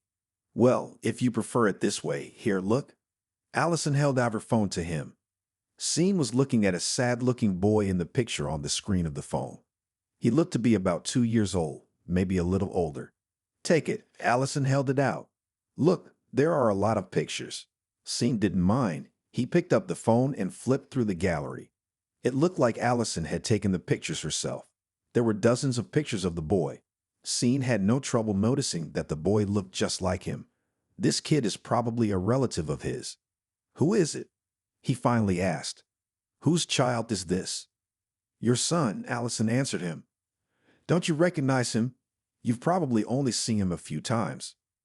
Allison, look, this kid is probably a relative of mine, but that's not my son. I'm actually seeing him for the first time. Can you please explain to me why you're so sure I'm his father? Why don't you have any doubts about it? The girl looked at Scene carefully. Now there is, she replied. You couldn't have played it all out like that. When was the last time you saw your ex-girlfriend? Which one? We're probably talking about Maddie. I saw her the day I told her I had to go away for a while. We had a big fight, broke up immediately. I decided there was nothing left to keep me here, so I left. I never saw her again. If you remembered, she wrote to me a few years ago. That was our only contact, so to speak. Did she contact you? She did, Allison admitted. Said she tried to call you, but since you're ignoring her, she's going to tell me. So, Maddie sent you a picture of the boy, that's it. You believe he's my son? I mean, he looks like me, but how many kids look like me? I'm sorry, Allison got up and went to her bag. She pulled out another photo, a much older one, and held it out to her husband. How do you explain this one? Scene took the photo from Allison. He studied it for a long moment, then brought it closer to the phone screen. Allison kept her eyes on her husband's face, trying to read every emotion that was reflected on his face. At first, he seemed uncomprehending. Then a look of extreme interest came over his face. Allison thought that at some point he would feel guilty, but no, she saw no hint of guilt. Finally, Sean looked up at his wife. Very similar, he commented, and the photos were taken in the same place. The photos Sean held in his hands and the one on Allison's phone both showed the boys. Even though the difference between the photos was more than 20 years, it was easy to tell that they had been taken in the same place. And Sean even knew the place perfectly well. The photos were taken in his parents' apartment. The boys in the pictures were about a year old, and they looked remarkably similar. Same eyes, same ears, even the shape of their noses were the same. What do you say now? Allison asked. The photo in the phone was sent to me by your ex, and the second photo. Well, I think you know where I got it. It was in our family album. Are you going to keep saying that this boy is not your son? Sean looked at the girl absent-mindedly. Yes, he said. After a long silence, I really needed to tell you. So you're finally ready to confess? Allison asked. But why? Why did you keep it from me? If you were better off just telling her, I'd let you go. God, that's not what I meant, Sean replied. I should have told you about my parents from the beginning, about my relationship with them, about everything really. You should have. She nodded her head in agreement. But what does that have to do with now? What's the connection between the fact that you cheated on me and your relationship with your parents? I didn't cheat on you, Sean answered. This, he held out a photo to his wife, is not me. That's Edgar. Edgar? She muttered, but why do you have this picture? Allison, he's my brother. Why can't I have a picture of him? I honestly don't even remember where I got it from. I just grabbed it with some other papers, I guess. Wait, so Maddie sent you a picture of this boy, said he was my son. You remembered the picture, saw that we looked alike, and kicked me out of the apartment. That sounds stupid, Allison nodded. But that's pretty much what happened. I mean, come on, Maddie's your ex-girlfriend. The kid looks just like you at that age. By the way, he basically looks like you. Your eyes, your smile. And I didn't know you had a brother. So, Maddie and your brother? I have no idea. But you've been to Maddie's, right? Talked to her? Sean asked. No, I didn't see her, Allison replied. But the pictures of the boy in your phone, I thought you took them. I did, Allison confirmed. I've seen the boy more than once, but I haven't seen Maddie. Now I don't get it at all, Sean replied. Maddie texted me first. She sent me pictures. Then we called, just before you returned from your business trip. She told me that you'd been visiting all this time. And she gave me so many details, so many little details, that I believed her. Allison, but I was on a business trip this time too, so why wasn't I at her place? That was the hardest part of the story, Allison sighed. Anyway, the first thing she texted me was that she was looking for you. She was persistent, sending several messages a day.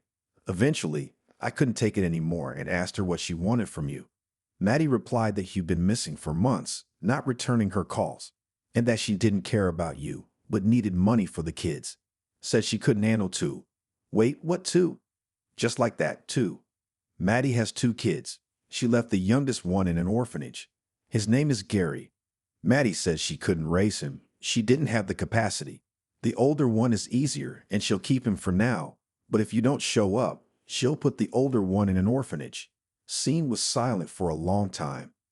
It's getting worse by the hour, he muttered finally. What a story. Maddie's a freak. And what, she actually left the boy in an orphanage? She did, Allison nodded. I've been to see him a few times. And this morning I had a meeting with the director of the orphanage. I wanted to find out how I could pick up the boy. Allison, Scene stretched out. Are you out of your mind?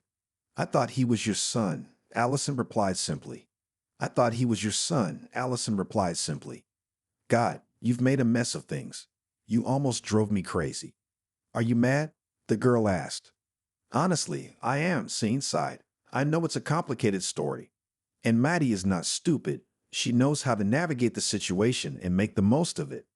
And I'm sure my parents had a lot of help, but you should have talked to me first. And you certainly shouldn't have kicked me out of the apartment. I was afraid that if I saw you, I'd forget why I was mad and forgive you. And I didn't want to forgive you because I thought you cheated on me and abandoned your kids. What are we going to do now? The girl asked timidly, but Scene didn't seem to hear her. Wait, you said there are 2 children. How old is the oldest child? 6, Allison answered.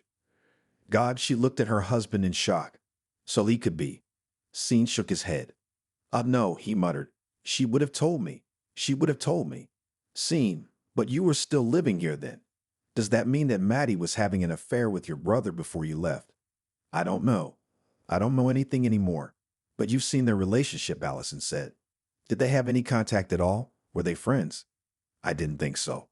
I thought they couldn't stand each other at all. I don't get it. Maybe they're not Edgar's kids. Or, I need to talk to Maddie.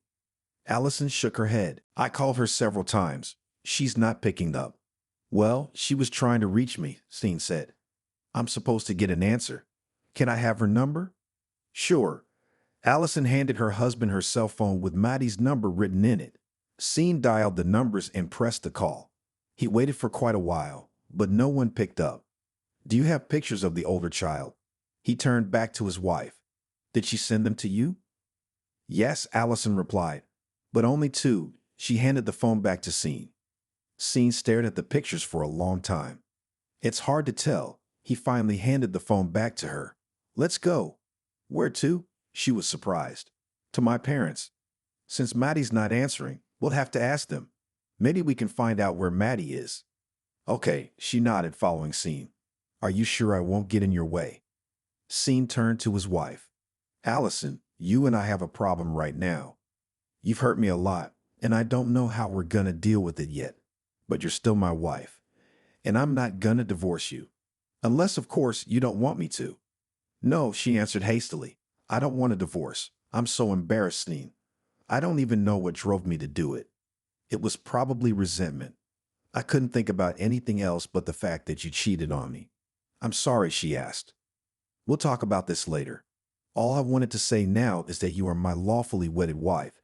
So please stop acting like a huddled, scared little mouse. We're going to my parents' house. Honestly, after last night's meeting, my only dream is to never see them again. So I really need your support. Allison, you've seen the boy. You've talked to Maddie. In short, you know more than I do. So please don't be silent. Help me get the parents to tell the truth. Also, Scene looked at his wife carefully. There's something else we need to discuss. If the older boy is still my son, I didn't cheat on you. Everything happened before we met. The girl nodded her head. I understand, she said. And how do you feel about it? Scene asked. Allison shrugged her shoulders. It's hard to say. A baby is always a good thing. That's why I'd be happy for you. That's it. Well, the girl shook her head. It's not nice to find out like this, but it's not your fault. So if Maddie's eldest son is for me, you'll be fine? Yes, Scene, I promise. And I'd love it if you wanted to hang out with the boy and have him come visit us from time to time. Yeah, not even occasionally. If he came to live with us all the time, I'd be fine with that too.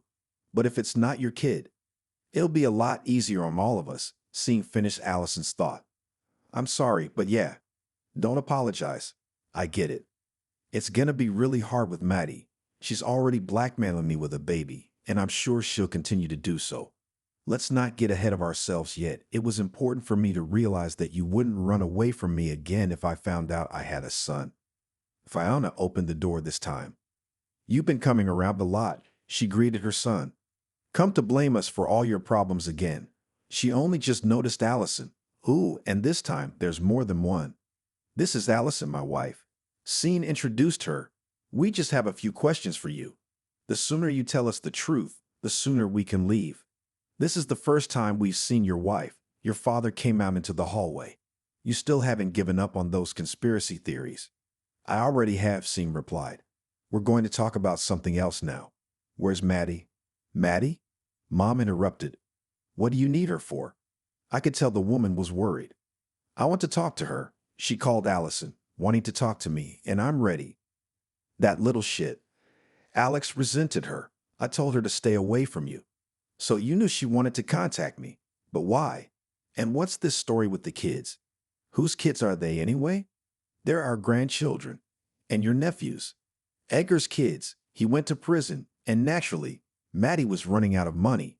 She wanted us to come to you for help. We told her not to contact you. We know full well that you don't want anything to do with us. And we can handle the grandchildren on our own. But I guess she didn't listen to us. Where is she now?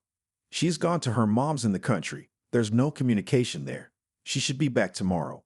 That's it. That's the first time Allison's ever spoken. You say that so calmly. She's gone to the country. She'll be back tomorrow. What about your little grandson? Gary's in an orphanage now. He's crying, calling for his mommy, sad and bored. Alex smirked. And you and my son fit together. He's just as mumbly. What's going to happen to him, Gary? Maddie didn't give up the baby. She left him there for a while. We visit him. He'll be fine. Besides, a man has to be used to hardship from a young age to grow up to be a real man. But this is your favorite Edgar's son, your grandson, Seam reminded him. He noticed how pale his mother had turned. Apparently, she was worried about the child, but she couldn't go against her husband and her. And by the way, who is Maddie to his mother? Are Edgar and Maddie married? Seam asked. Do the children carry your last name? No, Fawn replied. Edgar's in trouble with the law, and he's always down on his luck. And he didn't want to ruin things for the kids and Maddie. He didn't want his reputation to affect them. Of course he did, the son muttered. He didn't want the responsibility. Okay, so Maddie would be here tomorrow. Why did she leave the youngest child at the orphanage and not the oldest? It's obvious that you don't have children, the mother replied. A small child requires more attention, and she has to work. Aha, I don't see her working, Sean said. Well, I hope I get a chance to talk to her tomorrow. I only have a few more questions for you. What's the older boy's name? Jack, Alex answered. Here's a question about Jack. Are you sure this is Edgar's child? Sean looked at his mother. She was worse than his father at hiding her feelings. And as soon as he asked that question, he realized that she doubted it too. She doesn't know the answer. Edgar never had any doubt that Jack was his son. He asked us to have no doubts, and we? Okay, Sean interrupted his mother. You did what you always do. You honored your favorite son's request. Okay, he waved his hand. I hope my cell phone hasn't been deleted. Tell Maddie I'm looking for her. I really want to talk to her. Wait, Sean's father called out to him. Are you gonna find out if Jack is your son or not? Yes, Sean confirmed. I'm going to. Why?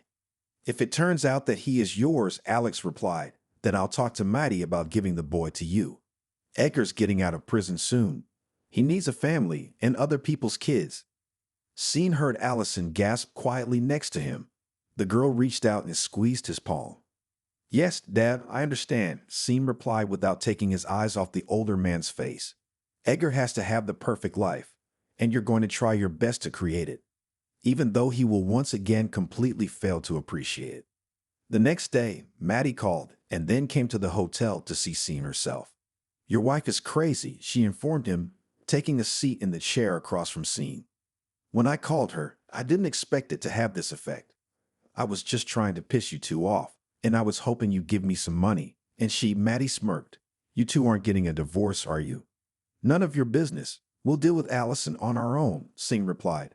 But unlike you, she's a kind and sympathetic girl.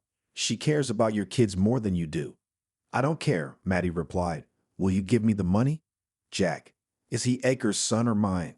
Sean didn't beat around the bush. Maddie grinned and shrugged. I have no idea, she replied. I've never done an appraisal. I just convinced Edgar that it was his baby. He was so proud to beat you once again that he forgot to even ask for confirmation. When did your relationship with Edgar begin? I was still here, wasn't I? Of course, Maddie grinned. We liked going out behind your back. It was fun. Back then, I thought I loved him a lot more than I loved you. He made me feel good. I found out I was pregnant just before you left. I was just starting to think about which one of you to tell first. And then you and your announcement that you were leaving. I was so excited. I thought all my problems were solved. Why? Scene was surprised. It wasn't, was it? Your brother is hard to live with. If I had stayed with you, the girl would have stopped talking. What to say now? It turned out the way it did. I want us to run a DNA test on Jack. We need to put this thing behind us once and for all. And if I don't agree? Maddie smirked. It's my baby and I may not consent. You can, the man agreed. Except, no test, no money. And if Jack's my son, I'll help you. Or are you saying no because you did the DNA and you know for sure it's not my kid? Okay, let's do the stupid test. Maddie agreed after some hesitation. But maybe you could throw in some money. I can't even make it. We have nothing to eat. Scene looked at the girl with contempt. Have you tried to work? He asked. Do not interfere in my life with stupid advice. I'll figure out whether I should work or not. Okay, Scene handed Maddie some bills. I'll call you tonight.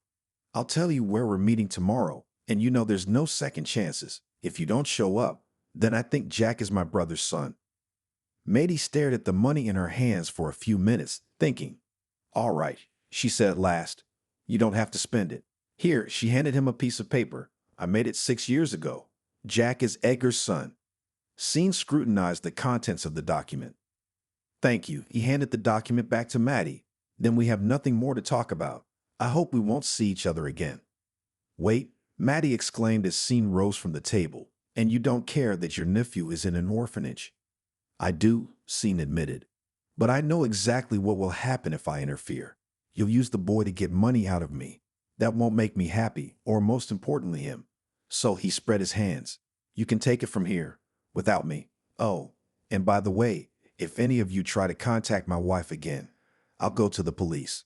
I'll tell them you're threatening me. I hope that's clear. I am, Maddie snorted. You've changed, and not for the better.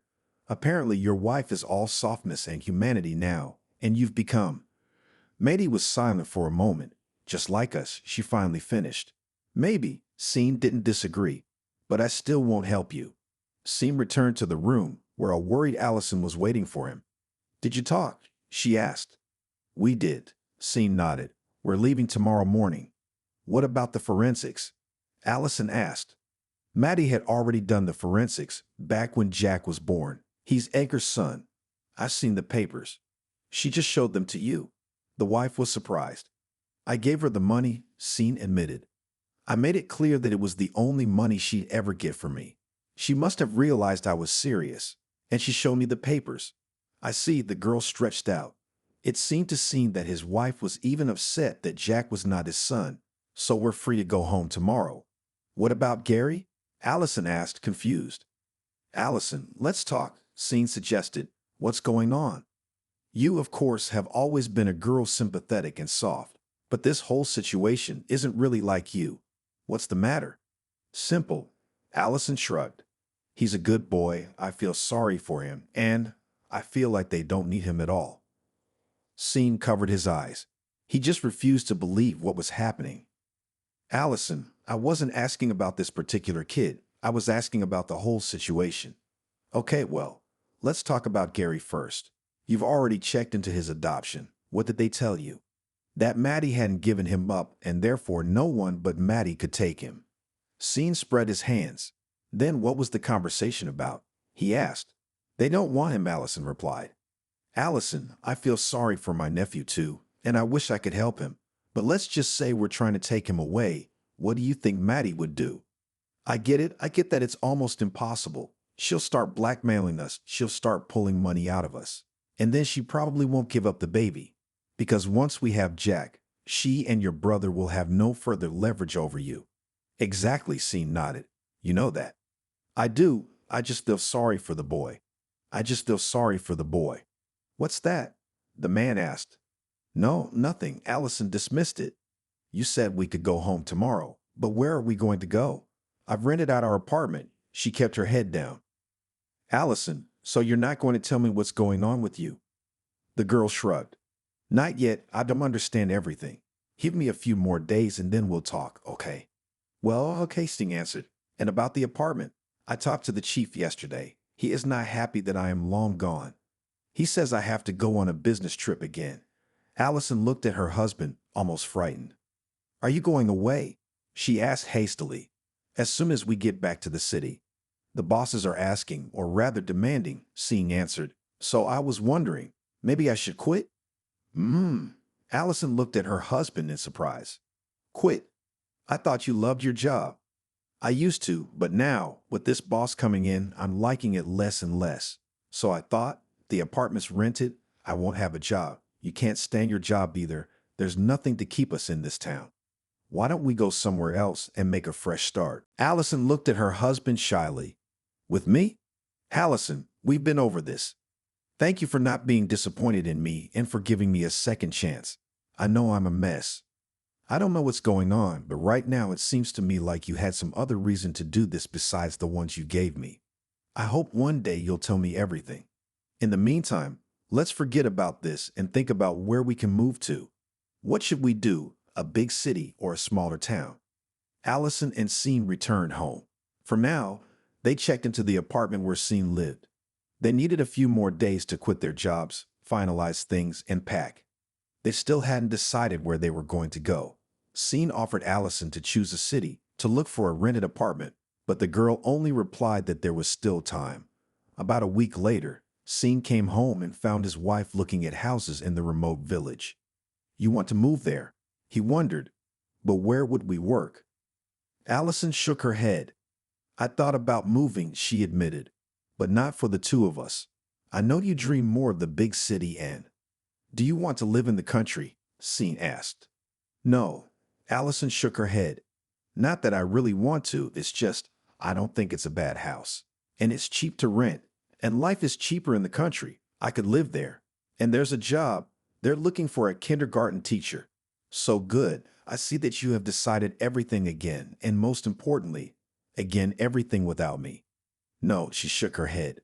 Those are just options. I'm not running away or doing anything else until I talk to you. Simple. The girl waved her hands. Let's look at how we used to live, and how we live now. Come on, Sean agreed. I thought we were happy. Are you sure? Allison asked. No, of course. When we first met, in the first few years we were married, we were very happy. And the last year? The last year what? Sean asked. Yeah, maybe it hasn't been the best, but was there something missing? I love you so much, Allison. And I love you. But let's be honest. You haven't been on so many business trips before, and you've been sent on so many trips with your consent. All this year, I've been waiting for you. You come home for a week and then disappear again for a month. Now you want to quit, but back then you were avoiding me. Allison, What? Allison asked. Am I wrong? Ever since we went to the clinic to get checked out and it turned out that I was the reason. Allison, that's not why I've been avoiding you. Well, that's exactly why. But I don't blame you for anything. I mean, you can't have a baby yet. That's fine. It seems to me that you're driving yourself crazy, racking yourself with guilt and fear. And yeah, I'm good too. Sean nodded his head. I'm not gonna make excuses. You were so upset the whole time, and I figured the less you saw of me, the easier it would be for us. And what can I say? The atmosphere in our house wasn't easy. And so you go away. And then you come, you're glad to see me. I'm glad. Everything seems to be fine. The girl nodded. That's why I reacted so keenly to the messages from Maddie. Naturally, I should have talked to you. But you know, you have kids out there, and more than one. Allison waved her hands. And I can't give you a baby. So she's better than me. Allison, I don't have kids with Maddie, Sean reminded her. I know I really didn't think so at the time. And then when you thought Jack was your son, I saw the way your eyes lit up. And I saw how upset you were when you realized he wasn't yours. Sean, we love each other, but we're not happy together. So I thought, since you're starting over, maybe you should do it alone. You start a new life wherever you want, and I'll go somewhere else. Maybe we'll be happy separately. Sean looked at his wife carefully. What do you want? He asked. Why do you always think about others? Why do you always put your own desires first? It matters what I want, Maddie, the kids. But what do you really want? No buts, Sean replied. That's enough. We'll do whatever you want. You want to get divorced? We'll get divorced. If you want to stay together, then He smiled. We'll be together. He kissed his wife on the nose. I love you, and I want you to learn to appreciate yourself. Scene, Allison sat down next to her husband. I've been thinking. I don't want a divorce, but I want your opinion on this too. Do you really want to live with me? If I can't have a baby? So what? The man shrugged. If you can't, then we'll take one from the orphanage. It's just that after you refused to adopt your nephew, I thought, Allison, I feel sorry for the boy too, Seam replied. Even though I've never even met him, I'm truly sure that neither you, nor me, nor, most importantly, the child, will do any good. Allison nodded her head in agreement. Thank you for giving me a second chance. Allison, why is it that way? Why are you always apologizing, adjusting? Allison shrugged and replied, I don't know what happened, I guess. It's been that way since I was a kid. Don't forget that I grew up with a brother too. I was in a similar situation to yours. No, my parents are certainly not your parents. They didn't emphasize my brother that much. But he's a boy. I'm a girl. He got more attention. They were more worried about him.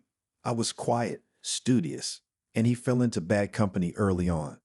And at school, my parents made me look after him just to keep an eye on him. I was kind of caught between two fires and always guilty. Either he noticed me and scolded me, or I failed to follow him and my parents scolded me. It was useless to justify myself. I got used to the easiest way to apologize right away. For the last year, I didn't even try to follow him.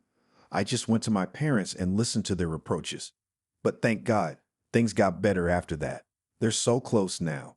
And my brother is doing well, you know, the girl smiled. He is, by the way. You never told me that either, Seam remarked.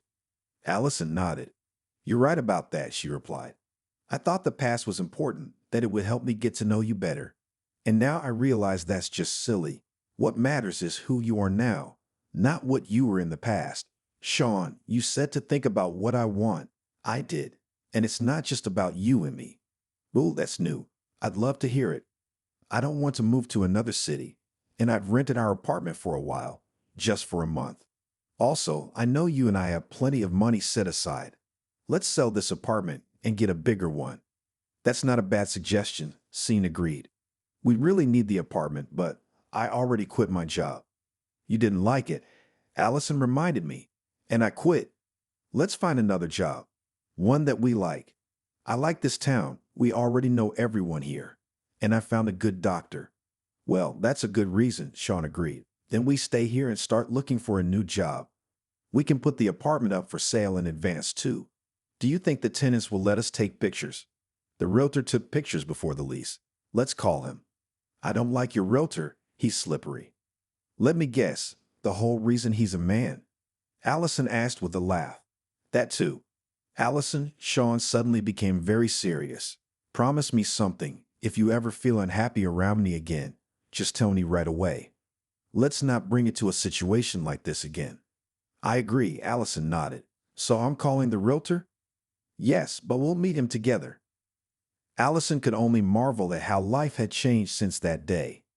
It was like the universe was letting them know they'd done the right thing. Both Allison and Scene quickly found jobs. They sold the apartment almost immediately. Immediately, they found and bought a new apartment. It required renovation, but it even pleased the couple. Both of them were happy to plunge into the worries about the arrangement of their home. And also they were lucky, and now they worked literally in a stop from each other. So to work and from work they traveled together. Relationships also qualitatively changed for the better.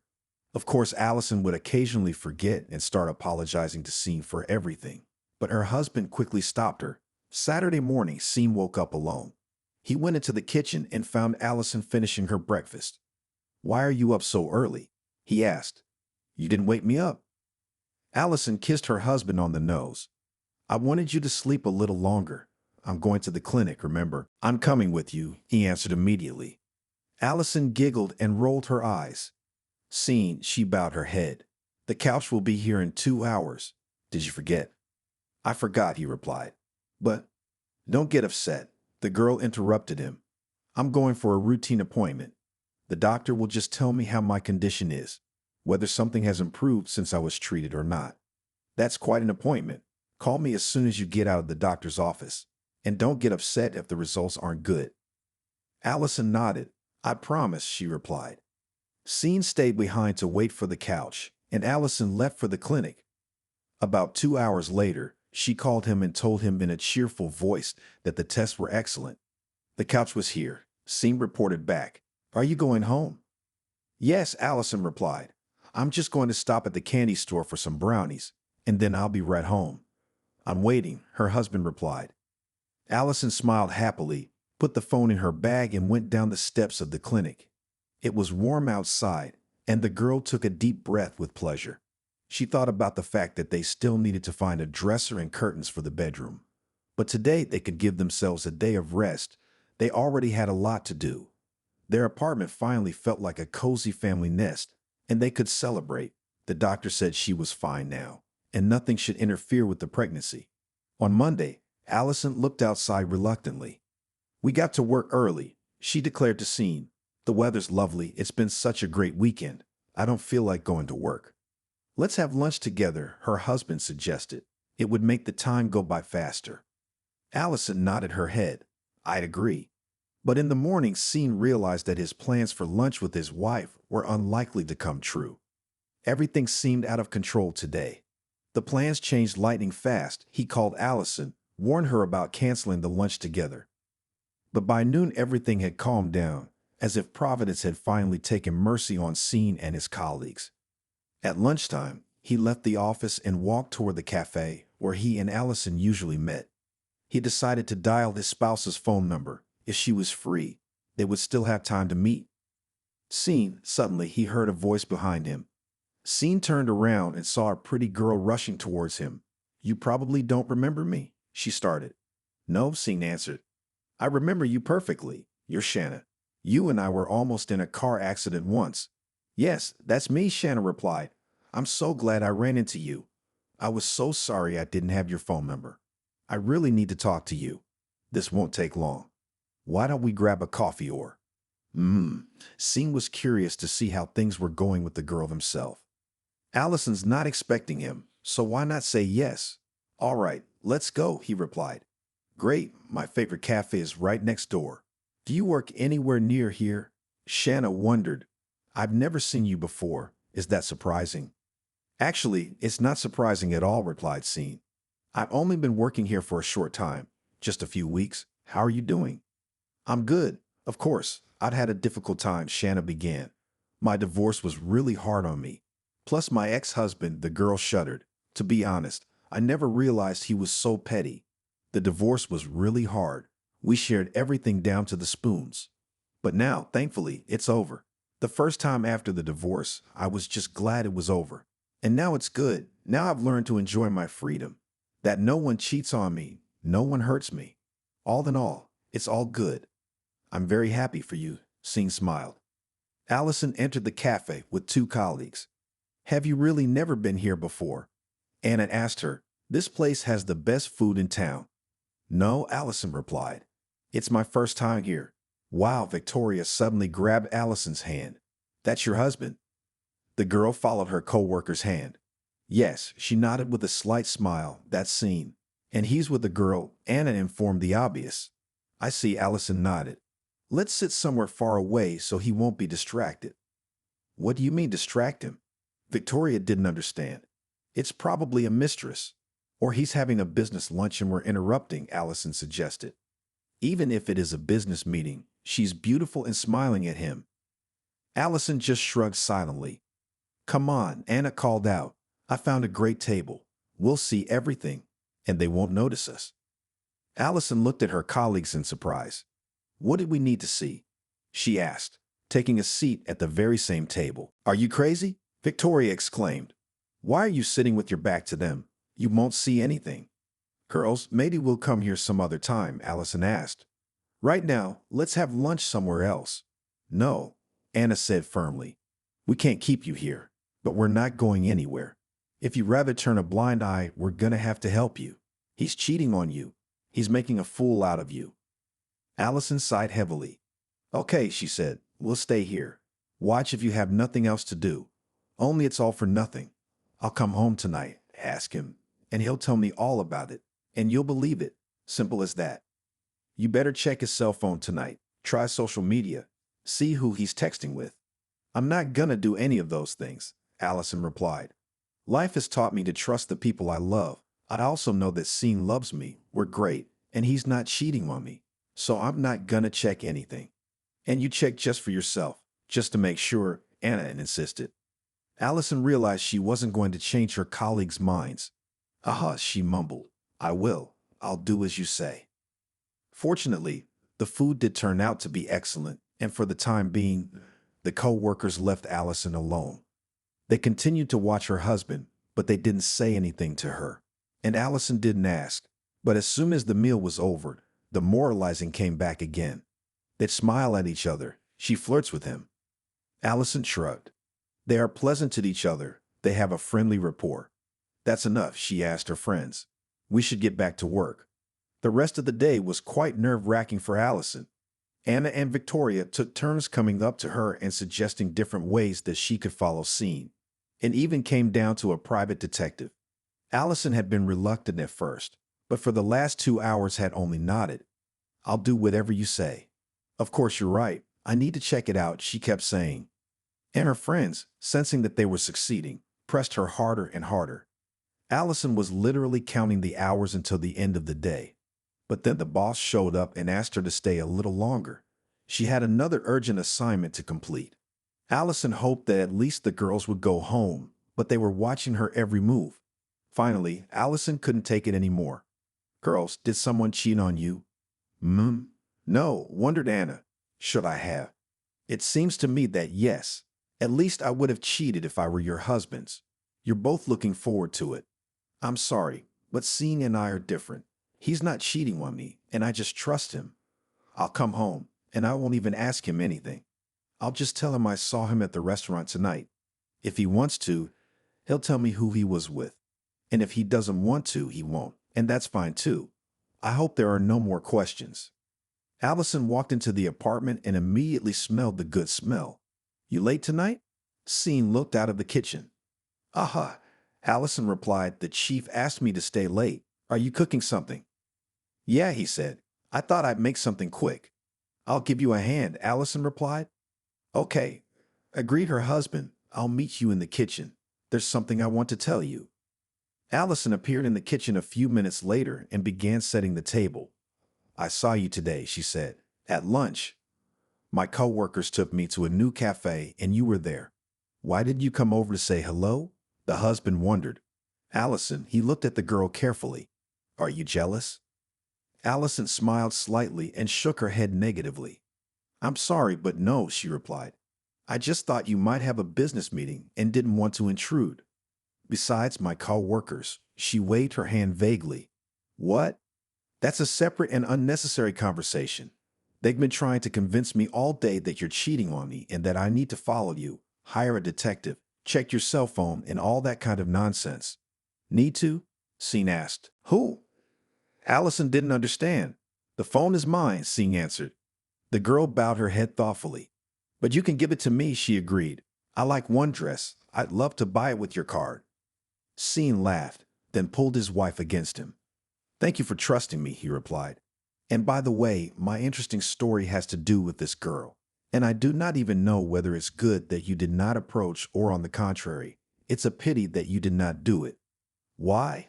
Allison wondered. Remember I told you about the girl I almost ran over on the highway? Her husband had cheated on her, and she was very upset. Yeah, Allison said. I remember it well. Is that her? Yeah, we met on the street today. She saw me and she was really happy. She said she wished she'd gotten my number because she really wanted to talk to me. And since I wanted to know how she was doing, I agreed to have coffee with her. How's it going? What about your husband? Are they reconciled or divorced? Allison asked. Divorced, and Shanna said the divorce had been very hard on her, and she'd had a hard time since the divorce. But she said that she was doing fine now, that she liked living on her own. Allison smiled sadly. It was good that she was doing well, of course, but it was still sad. Scene nodded. But that's not what I wanted to tell you, he said. I drove her to the cafe that day, and we talked a little, and I told her about you, about our relationship. Although Scene smiled, Everything I said at that moment was not quite true. But then I believed in the truth of my words, and one thing I was definitely not wrong about: I love you very much. Allison hugged her husband. I love you too, she said. But why are you? Shanna is a journalist. She has an assignment from the newsroom to write a big story, even a series of articles about couples in love and relationships. And today she asked permission to write about our relationship, about what I was telling her that day at the cafe. Wow, Allison was surprised. And what you told her? The truth, Scene said, that you and I, as it turns out, have a less than perfect relationship. That we kept a lot of things quiet and didn't know how to share problems with each other. That it was too early to write about us. We needed a lot of work on our relationship. Allison smiled. You're right, she said. I couldn't have found better words. But she still insists, she said. She says she'll write about what I told her then, and she'll figure out the rest on her own. Did you say yes? Allison asked. I said it was okay with me, but that I still needed to talk to you. I don't mind, Allison replied. Let her write whatever she wants. I'm sure your words are worth putting on paper. Scene smiled and kissed his wife on the temple. You know, the most valuable thing about today's meeting was your reaction. You have no idea how much your trust means to me. Allison looked at her husband with embarrassment. I didn't do anything wrong, she replied. Our relationship is created by the two of us, now really by the two of us, and in the fact that I trust you, I deserve as much credit as you do. The girl was silent. Scene, she suddenly asked, what do you think Shanna will write the end in our story? And they lived happily ever after. Scene answered with a smile. I'm sure of it.